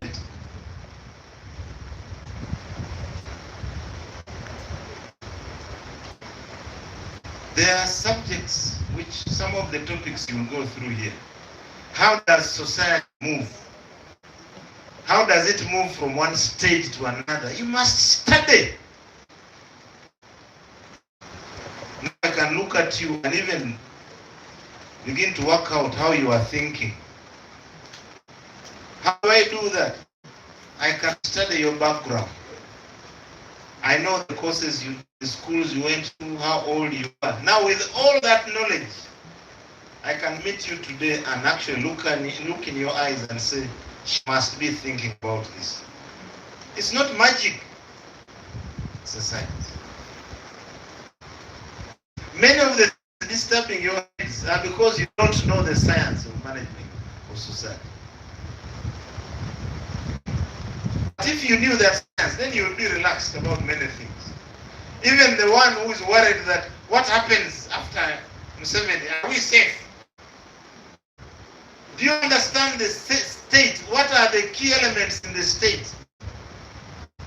What is the key element that can either cause us to remain peaceful or go into chaos? Can you answer that question? Once you know the strength of the state, what is it? Then look there and see. Is it stable? And therefore, if there are changes at other levels, shall we remain on course? There is no room for Uganda to be in chaos. When you have PhD colonels, are you getting what I'm saying? The army is the key. When you have an army that understands this thing, it's the army which is teaching you civilians. Why are you worried? Idi Amin was P3, dropped out. Commandant of a teaching school is a PhD. Don't you see the difference? That is why you should relax. We cannot have the kind of chaos that we had in the past. It can't happen.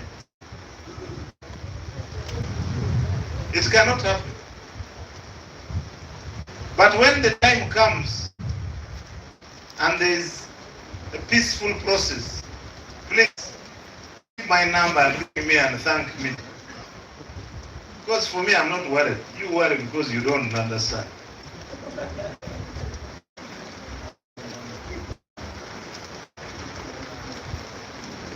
Democracy, every 5 years, don't we elect?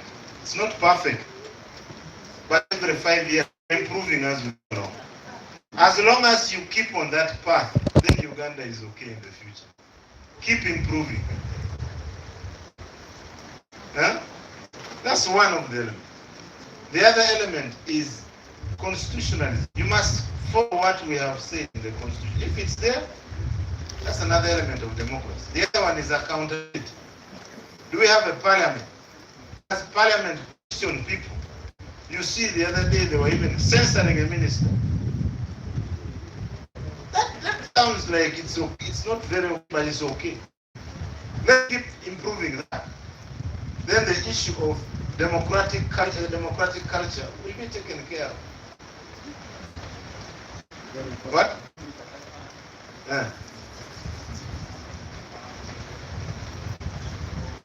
No, people will talk. Because people are free to talk. Let me tell you something.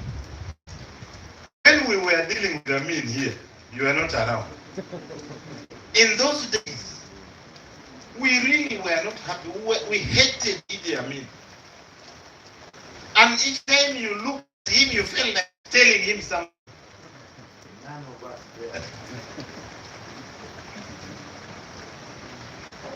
There is a better situation I see these days. Where somebody who is unhappy, even if he is wrong, he still says his things and he's wrong, but he says. And then when he says it, he says, hey, I've told them. And he goes home. That's a better situation than what we had in Idi Amin.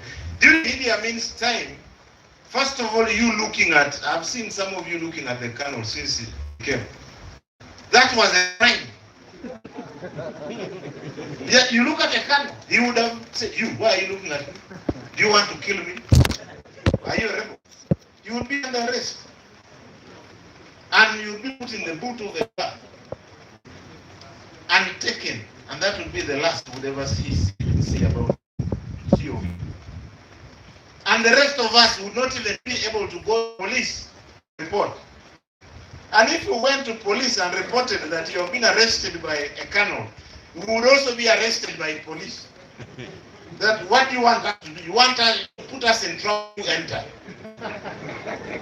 The police would also be angry with you because you want to put them also in what? So today when you can get up and abuse the commander-in-chief, even when you are wrong, and he doesn't do anything, that's an improvement. It's not yet perfect, but we continue to build on that. Rome was never built in a day. The American democracy is not yet perfect. You saw the other day we had a fool called Donald Trump for 4 years. Every day you wake up, you are not sure, is he going to start a war this time or not? For 4 years. Some of us were constantly. So if the Americans who have practiced democracy for so long are not yet perfect, how about us?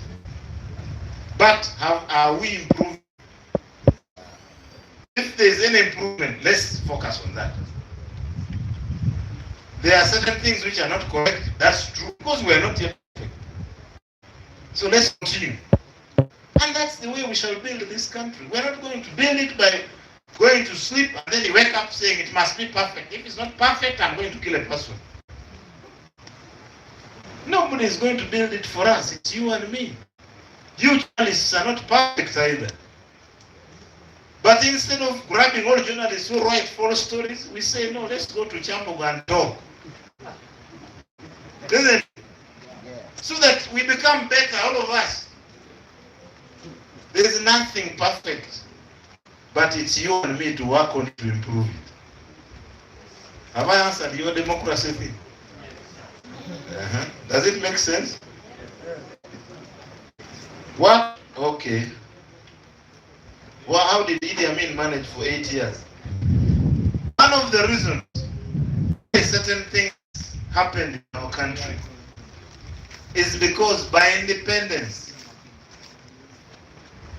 the British had not prepared Ugandans for leadership.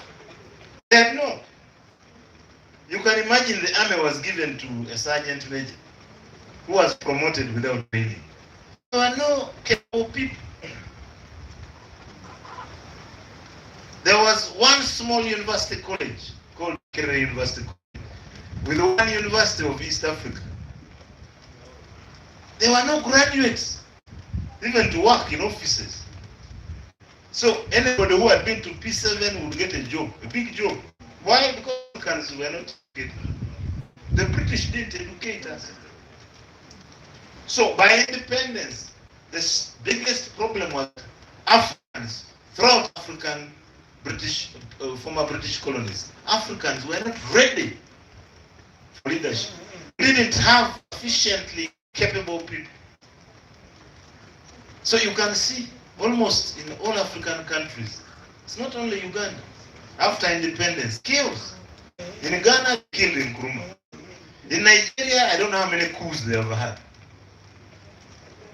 In the DR Congo, up to now, they are not sure whether they have got a government or not. In Eastern Congo, the only government which they feel there is UPDF. When UPDF is not there, they don't feel the government in Kinshasa. In Tanzania solved that problem. Nyerere helped Tanzania. He did some things. Up to now, Tanzania is one of the few true nations in Africa. But Ethiopia, trouble. Sudan, trouble. Somalia, total chaos.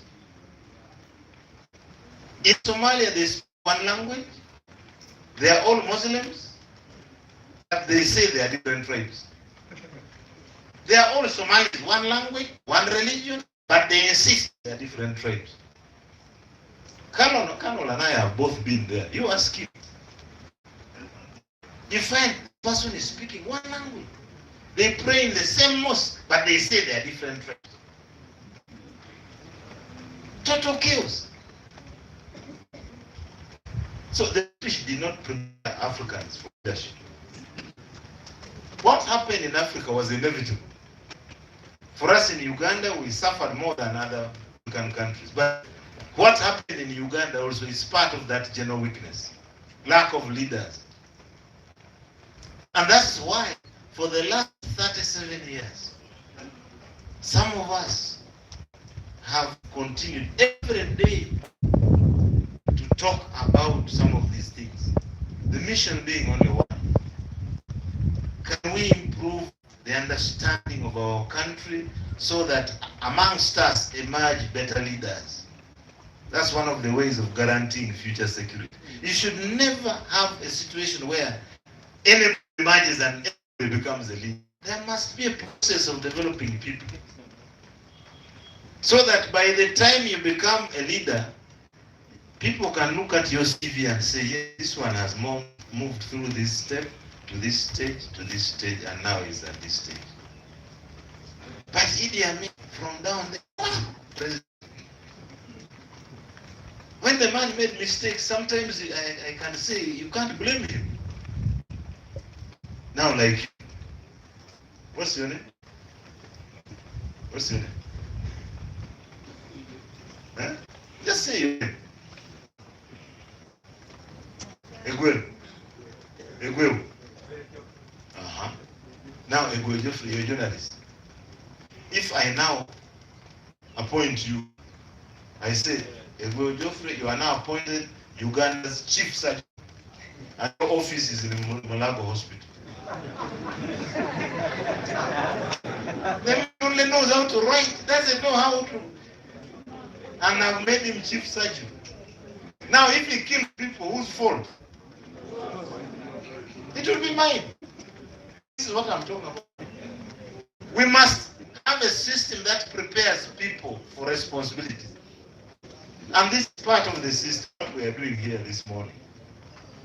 Sharing these ideas so that out there we have journalists who understand. And tomorrow when you engage from a point of being knowledgeable.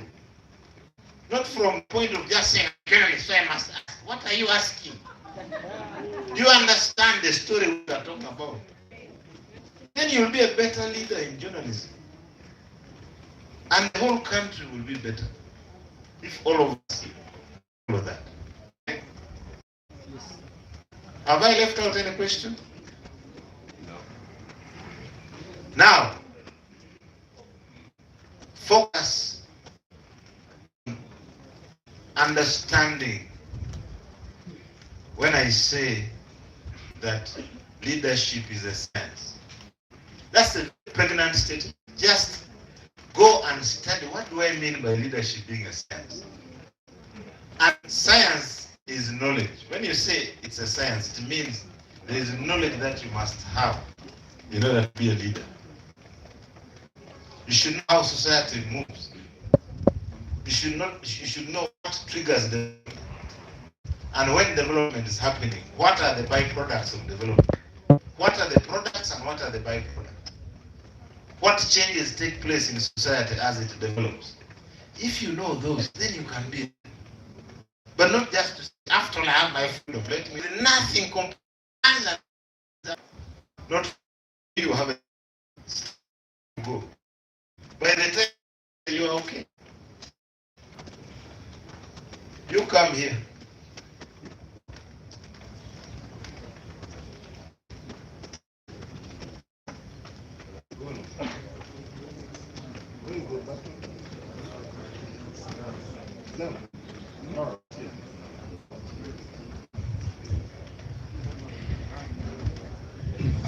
Thanks so much, sir. My name is Leo Aguda. I am so humbled for the history you have brought forward.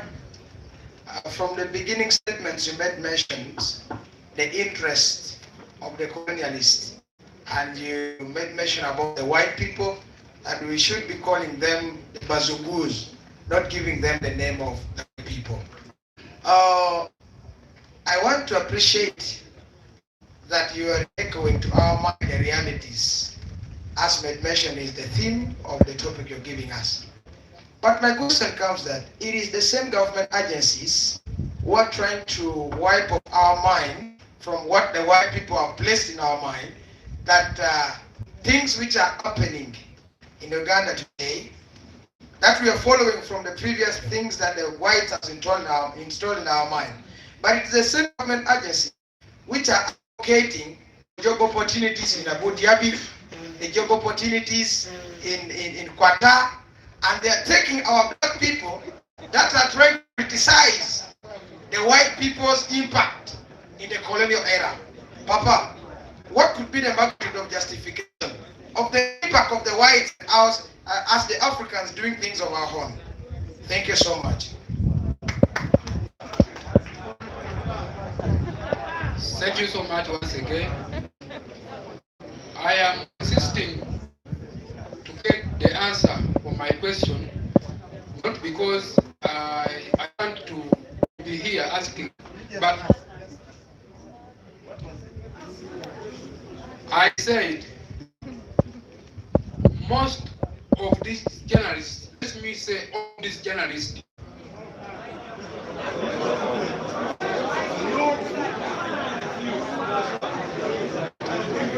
when they are working, they are very sensitive when it comes to objectivity. But in most cases, their level of objectivity when they are writing is interfered by the circumstances under which they are working. Now, I gave you a scenario. For example, when you go to cover a story where there is a land ramble, and you find that the person who is evicting people is using yes, you reminded me, I remember the question. Thank you so much, sir. My name is Innocent Okelo. I work for FM Belira. Sir, with the rich, clear history of our country that has, I request that may you please clarify on the said killings that happened in Luero, because according to the stories from our elders who still exist, some of the northerners still fears that those in Luero feels bad about people who come from Lamu, especially. Thank you.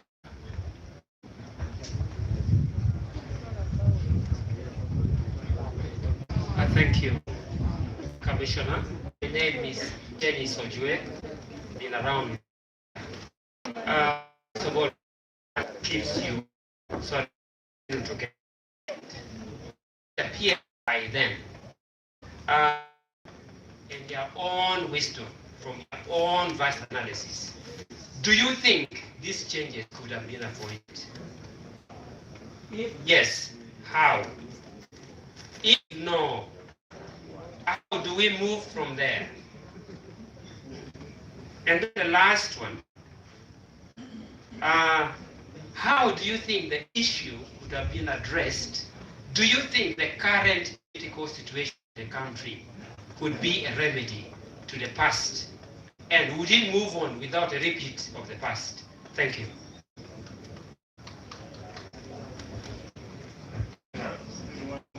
Yes. Okay, thank you, sir, for this opportunity. My name is David Maere. I work with Vision Group based in Gulu City. I have two questions. Actually, I had three, but I've cancelled one because I was talking about democracy. I don't want to repeat it. The first one is, was Idi Amin's regime totally disastrous to Uganda? In other words, are there achievements of the Amin's regime? Lastly, I have an issue on the NRA, which is now the NRM, now the ruling regime. Locals in northern Uganda have been speaking on what happened during the NRA struggle to bring peace to the country, which is currently UPDF and the ruling government. Locals talk of the atrocities, I may say, or some acts that equally NRA against the local people, that in this government they say is never mentioned of, neither did say it anywhere. Recently I wrote a story of a young woman, 33-year-old from Gulu district, who went through what she describes as atrocities committed by the NRA then. The bombings, she is now suffering permanent damages from bombings, which has kept her lame. Do you acknowledge such sentiments? Thank you.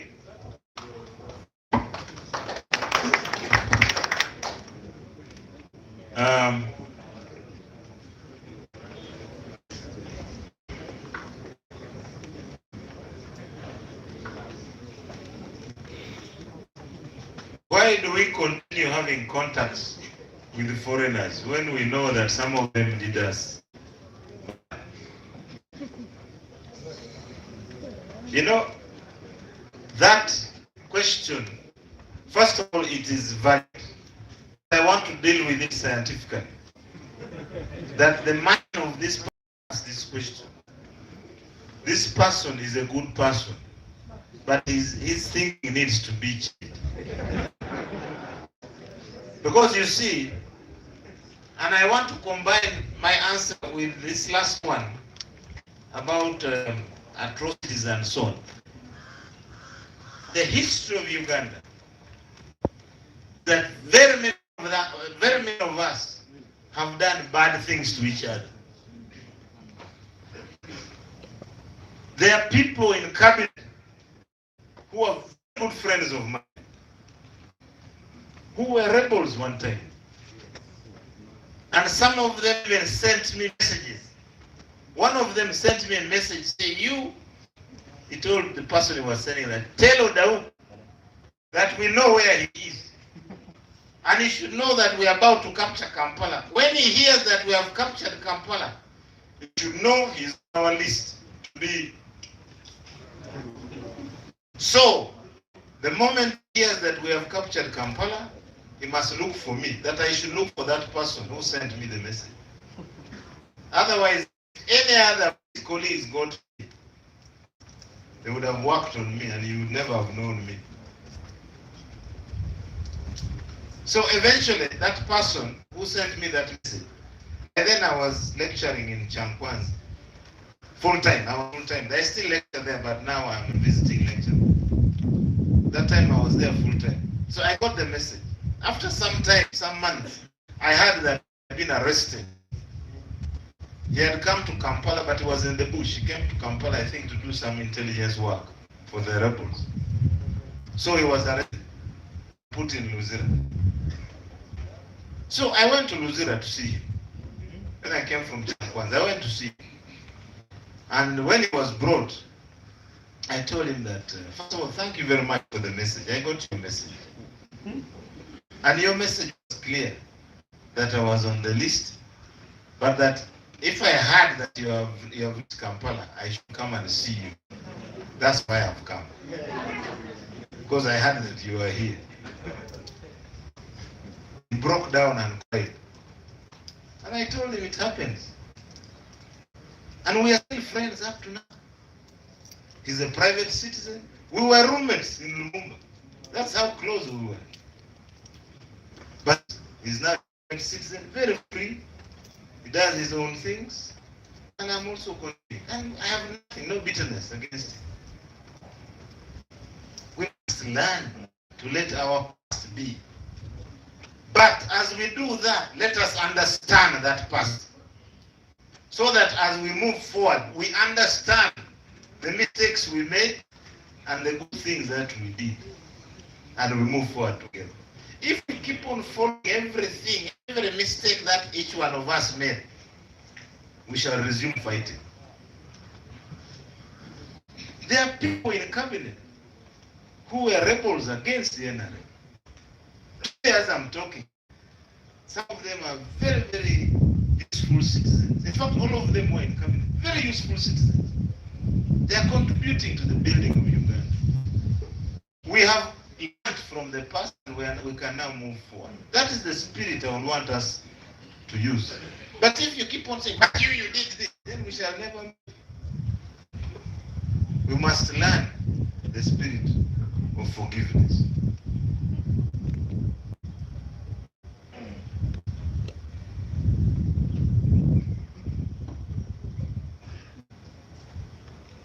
So this continued contact with whites.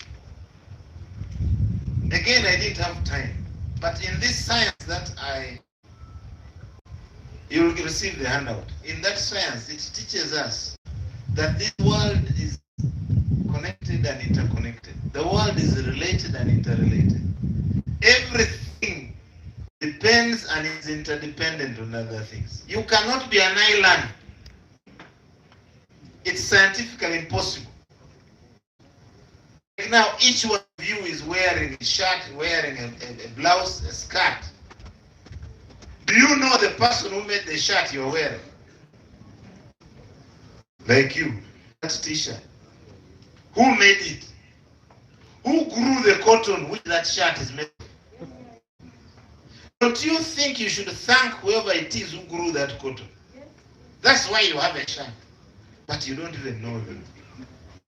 What's important is not that you must know them, but you should acknowledge that you depend on them.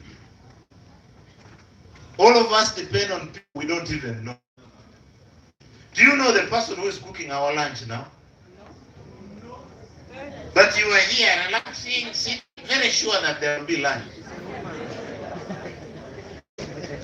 So when lunchtime comes and you reach that person serving you, please thank them. Because you depend on them. That's how the world is. It's not a wish, it's something which you can't avoid. We are all related, interrelated. So, in the modern world, there's no way we can isolate ourselves from everybody. Because we need to be relating and connecting with other people. If you want a smartphone, you must talk to a Korean, a Chinese, somebody from Britain, an American. Even when you know that those Americans are imperialists, you still need the phone. Doesn't mean that when you are in touch with a person, that you forget the bad parts of that person. You should know them for your own good. But that doesn't stop you from relating with. I don't know whether I'm making sense. Relating with the outside world does not mean that we have accepted the bad things they do. No. It's just because we cannot survive alone. So we need medicine from outside. Some of those who make that medicine are not our friends. But we need to buy the medicine. So there's no way we can isolate ourselves from the whole world. But that does not stop us from recognizing the bad things that some people do. Of course, much of what was done during colonialism, that's all in our history. The bad things. Have we stopped speaking English? Whose language is it? We can't do much about that. I can talk to you in your mother tongue because I don't know the language. So we must continue with the influence of the British through English. But the things I'm saying in English is what matters. I am talking against colonialism in English. That's what matters, not the language I use. But if I am to defend colonialism in Ateso, then that's not good. But I can speak English and tell you about the bad things that the English did to us. That's okay. So let's differentiate. Let's understand that we need to remain connected, but how do we engage? What ideas do we take there when we engage? Let me give you another small example. With many people, I don't think many people observe it. The French, you know, the French don't like the English historically. They don't like each other with the English. The British. The French don't like themselves with the British. And of course, the French and the British don't like the Chinese. And the Chinese also don't like them. When Uganda decided to begin developing our oil fields, who do we put? We put the British, the French, and the Chinese that you help us. Three people who don't like each other. Have you ever noticed that? And you think it's accidental? That's a strategy. Each one is spying on the other. And they report to you. So at the end of the day, we are the ultimate beneficiaries. These people who don't like each other will tell us when any of them is doing bad things, they report to us. But at the same time, they're helping us develop our oil. Because we don't have the equipment. We don't have the equipment. We can't develop it on our own. So we must use the people who want to cheat us. That's their actual intention. If they could take it for free, they would take it. But since we need them because they have the machine, you put them there, but you put in place arrangements to ensure that as they steal a bit, you benefit. Chinese, the French, and the British. Three enemies. But it's to our advantage. Somebody said, question about journalists and farming. I think you are talking about the National Farmers Leadership Center. How can it benefit you? Good question. First and foremost, organize and come there. Tell me, come. And you see and get to know what goes on there. Then we can talk further. What you can benefit from there is training, mainly on mindset change. The biggest problem in Uganda is not that we don't have professionals. We are journalists, but the problem is the mind. That's what we are doing now here. That's why I'm here, to organize the mind bit, so that we see things better. It's true. And for you call it lousy, sometimes you call it brainwashing. It's not brain, but after all, even if it's brainwashing, why do you wash things? When they are, isn't it? So if the brain has bad ideas, wash it. No problem. But on a serious note, we are saying, can we improve the way we see things so that we see things better for the good of all of us. That's all. And I'm sure in the course of this discussion, you have seen the things that I'm talking about. I'm talking about things you have heard before. But you are all saying, hey, we are now getting to understand them better. That's the problem. Yes. But can we improve? That's all. And for whose good? For the good of our country. Because you are the one supposed to inform. If you keep misinforming, then it's to the disadvantage of the country. But when you are well informed and you pass on the correct information, that's for the good of Uganda. We all win. So you come. I've given you my contacts. Some of these things I can't finish here. But if you want to know what you can benefit from, it's in the area of agriculture. One, mindset, the right mind, so that you do things in a more scientific manner. But two, we also deal in new, modern, and appropriate technology. How do we engage in animal husbandry in a more profitable manner? How do you look after chickens and be able to make bigger profit? Those are the things we talk about. How can we move away from subsistence farming? And you journalists are very critical. Out there, people are just existing. They are not living. They are just there. The sun comes up, goes down. There, they are changing. And you people are so powerful because you have messages. Now, if you tune your message in such a way that you are some of those reasons, you will contribute to the commercialization of agriculture. Uganda has 126 freshwater lakes, and we are dying of thirst. There must be something wrong. We have the longest river in the world, that's here. And we don't use it for agriculture. There's something wrong. Every valley, river Sezibwa, river Semliki, river Kafu, river Kepo, Achwa, there is even Inyao. Have you heard river Inyao? Do you know where it is? It is in Rua. Very nice name. Rivers everywhere. Katonga,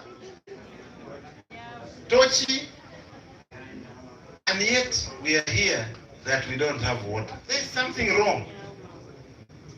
And we must, and all of us want to go promised land, Israel. Isn't it? You want to go there? You want to go there? The promised land. Have you been there? But you won't go there. Hopefully. The promised land, let me tell you, I've been there. When you read about it in the Bible, you all grow up thinking that's some wonderful place. Promised land is a desert. Can I finish what I'm saying?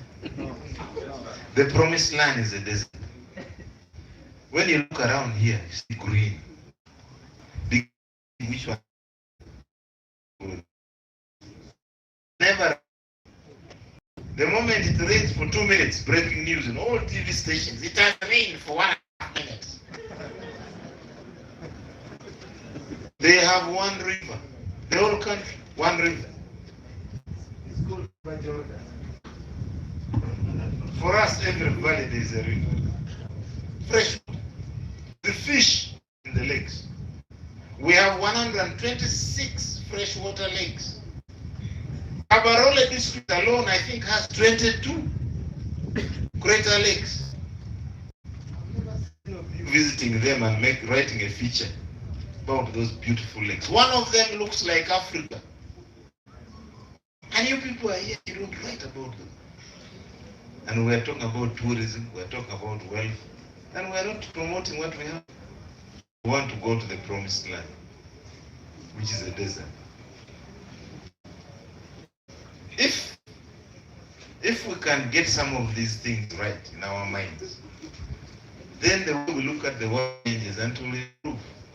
And And that's what we're talking about when we talk of mindset change. What was it trying to say?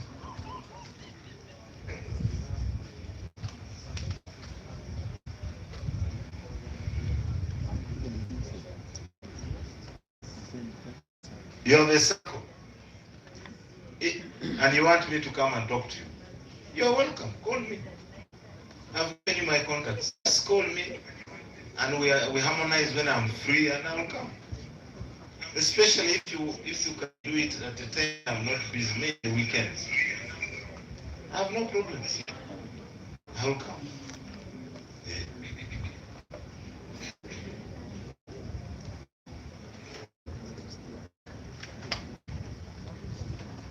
Was there anything good in Idi Amin? Shakespeare. Let me take you to a quotation by Shakespeare. You've heard about Shakespeare. Shakespeare once wrote, "The good things men do are often, no, the bad things men do live after them, but the good is often interred with their bones." He was saying that it is bad things that people remember. If you do 99 good things and one bad one, they will not remember the 99, they will remember the bad. So every one of us must continuously struggle to ensure the balance of history is in your favor. What can I remember about Idi Amin, if you asked me? For the person who asked the question, I think he was not there during Idi Amin's time. Me who was there, ask me. What can I remember? And I will tell you. I remember my maternal uncle was the one my mother called. My mother. She's still my maternal uncle, the elder brother of hers, was picked one Saturday in 1979 and we've never seen him. He was picked together with 5 other people, most prominent businessmen in Kabermai. We have never seen any of them. I remember that. I remember that whenever I saw a soldier, I saw death. I remember. And I was a little boy. I was not in these things. I was just a student. But those are the things I remember.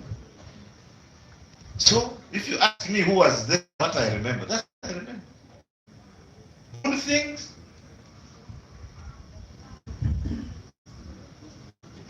Do you remember something good? About Idi Amin? Yeah. Because I have to look for it. I can't remember. Maybe Anway will help me. What do you remember? Maybe the good thing about this is that the history that we study about Idi Amin is in our libraries. Okay? And it helps us to reflect on our leadership must be.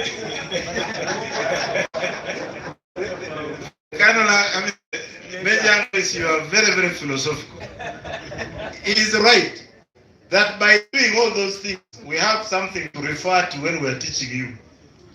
Imagine that we can refer to how bad leaders lead. That is the only good thing, that we now have a good record of bad leadership. Are you getting the point? So when for you imagine that no, these people are just refusing, it's not refusing. Musei, what do you remember? Any good thing you remember about Idi Amin? Maybe you can help us. You don't remember anything?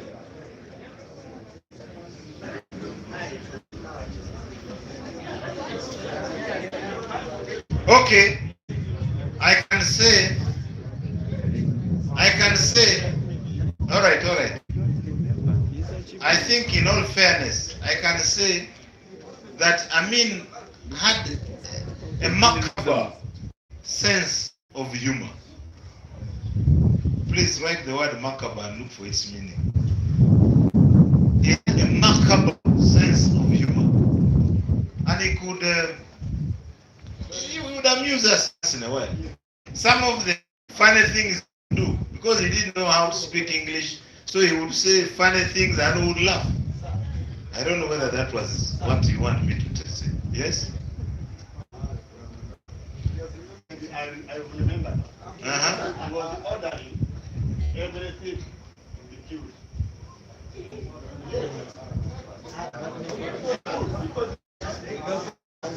Oh, what is saying? What is saying? Can you listen? Can you listen, please? What he's saying is pointing out that there was a time when we had a lot of armed robberies. You are right on that. People began, all over the place you'd hear armed robberies. Then Idi Amin ordered that any thief you find, kill him. So it was a very radical way of dealing with armed robbery. Many thieves were killed. We used to call them condos. Condos were killed. So maybe that was good. I don't know. That's what, yes, that's what I'm saying. You understand what he's saying. And I'm hesitant to say whether it's good or it's now a discussion you can have. But it's true that that particular order was very popular. Not because it's right or wrong, but because people liked it. You know, Wananchi don't like armed robbers. When they find them, they kill them. Mob justice. And it was popular. But not everything popular is right. There are some popular things which are very wrong. Like when you find people burning roads and they're very popular, they're doing it happily. That's wrong. Burning roads is not good. Any other? Kano.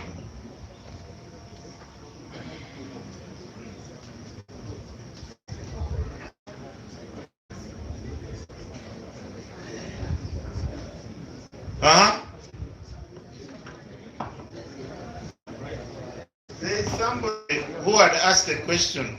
My simple question about Amin Tamil massacres on the 1970s was not answered. I don't understand. Who asked this one?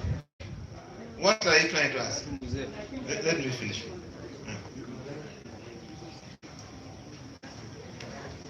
You were relating to the atrocity that had been committed by the past regimes.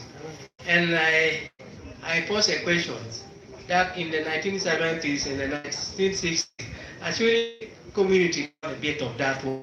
In 1977, the working class based in Arua were whole wiped out. And given that time, those politicians, and you say it's or is actually and they just pieces. That is what I pose. Do you think it's a good example? I'm also asking you. Is it a good thing to kill people? I have actually realized I answered you. My answer was, listen to the answer. I said, if as Ugandans we keep on following everything that we did to each other, we shall never settle. That was my answer. There are certain things which happened, yes, but we must move on. Because we cannot undo what happened. But when we analyze these things, we must understand why they happen. And then we move on. Are we together? Let's not keep going back to that bitter time. I remember that story of civil servants who were killed in Arua. And then people reach a point of saying, okay, since they killed us, we shall also kill you. You remember in 1979, when some units of ULA crossed Pakwach into West Nile, they engaged in what is known as carpet killing. It would have been carpet bombing, but they were not using bombs. They were just killing. Anything I shoot. That's part of this problem. This group revenges against the other group, then the other group, okay, we shall also revenge, then they also kill this. But we can't go on like that. We must put an end to that. And that's really what I've answered you. We say sorry, that was bad, but we must ensure that it never happens again. That's important. Because if we are to follow massacres, the people of West Nile were massacred in 1979. All of them ran to exile. All of them. And in 1988, I went there and all the homes in the villages were brand new because the population had just come back. So let's be careful about those incidents. You see, every group has suffered.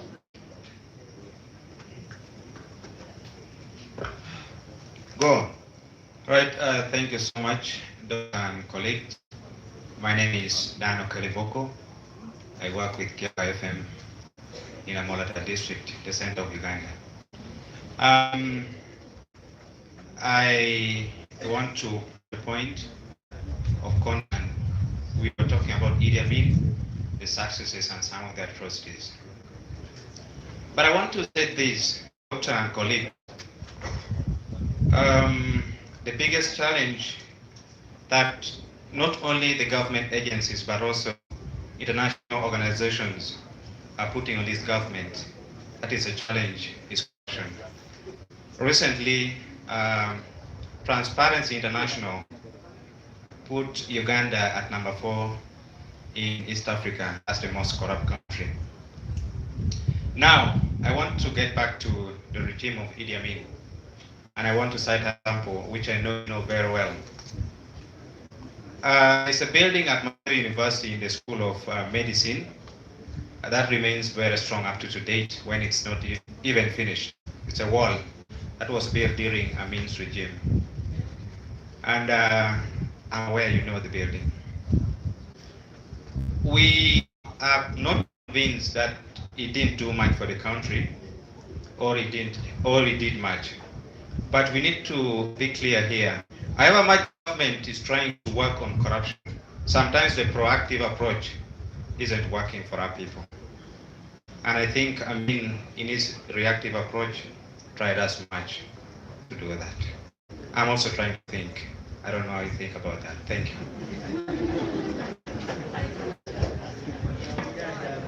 All right, thank you very much, Doctor. Comrades, my name is Anwankani Franco. I work with Voice of Love from Arua. From the time USA got her independence, that was on February 1976. Yeah, July 2nd, 1976. Yeah. Yes, from the Britain up to now, they are using the same constitutions. But according to your explanation, it has been amended 28 times. Yes. Now, according to your own explanation, is that yes. According to your explanation, the former 3 presidents of Uganda, they had 3 constitutions. Now, the current government keeps also editing the constitution we are having. So I would like to know, shall we have a permanent, concrete constitutions, or does the provision, is there any provision in the constitution that it should be edited every now and then? Thank you. Oh. Good afternoon, sir. My name is Walter Okello. I work with the Voice of the God FM in Vietnam. I have a very simple question here that I really need an answer to. Based on the leadership in the position of president that we had from the very first time that we attained our independence up to now, we had only few presidents who were not soldiers, and those who were not soldiers, they never sustained power for like quite long, except Obote, who was even overthrown 2 times. Now my question is, basing on your teaching that the leadership is by science, so someone who wants to be a leader should really study the state very well. But I know a civilian like me can't know much about how state is handled, but now people who are in the state, mostly army, they know much about the state, how the state activities run. Would you expect, like a civilian person like me, to be the president of Uganda and deal with the army in a very peaceful way, and we move on like in the same track? Thank you, sir. Yes. You are continuing to add yourselves. I'm looking at the perspective of Edith, which were good. And for me, according to me, my name is Moses Kumu from Lira QFM. According to me, what I mean best was in the line of sports. I remember in 1972, when Akibwa won the medal, and he was very supportive. And again in 1977, when Uganda reached World Cup, that means 78. Yeah, when Uganda reached the African Cup of Nations, it took time for Uganda to reach that level. I think that was good. Thank you. Okay.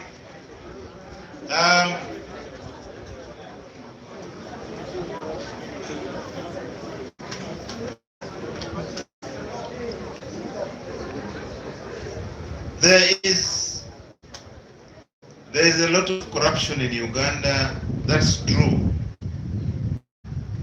But the question is not that there is corruption.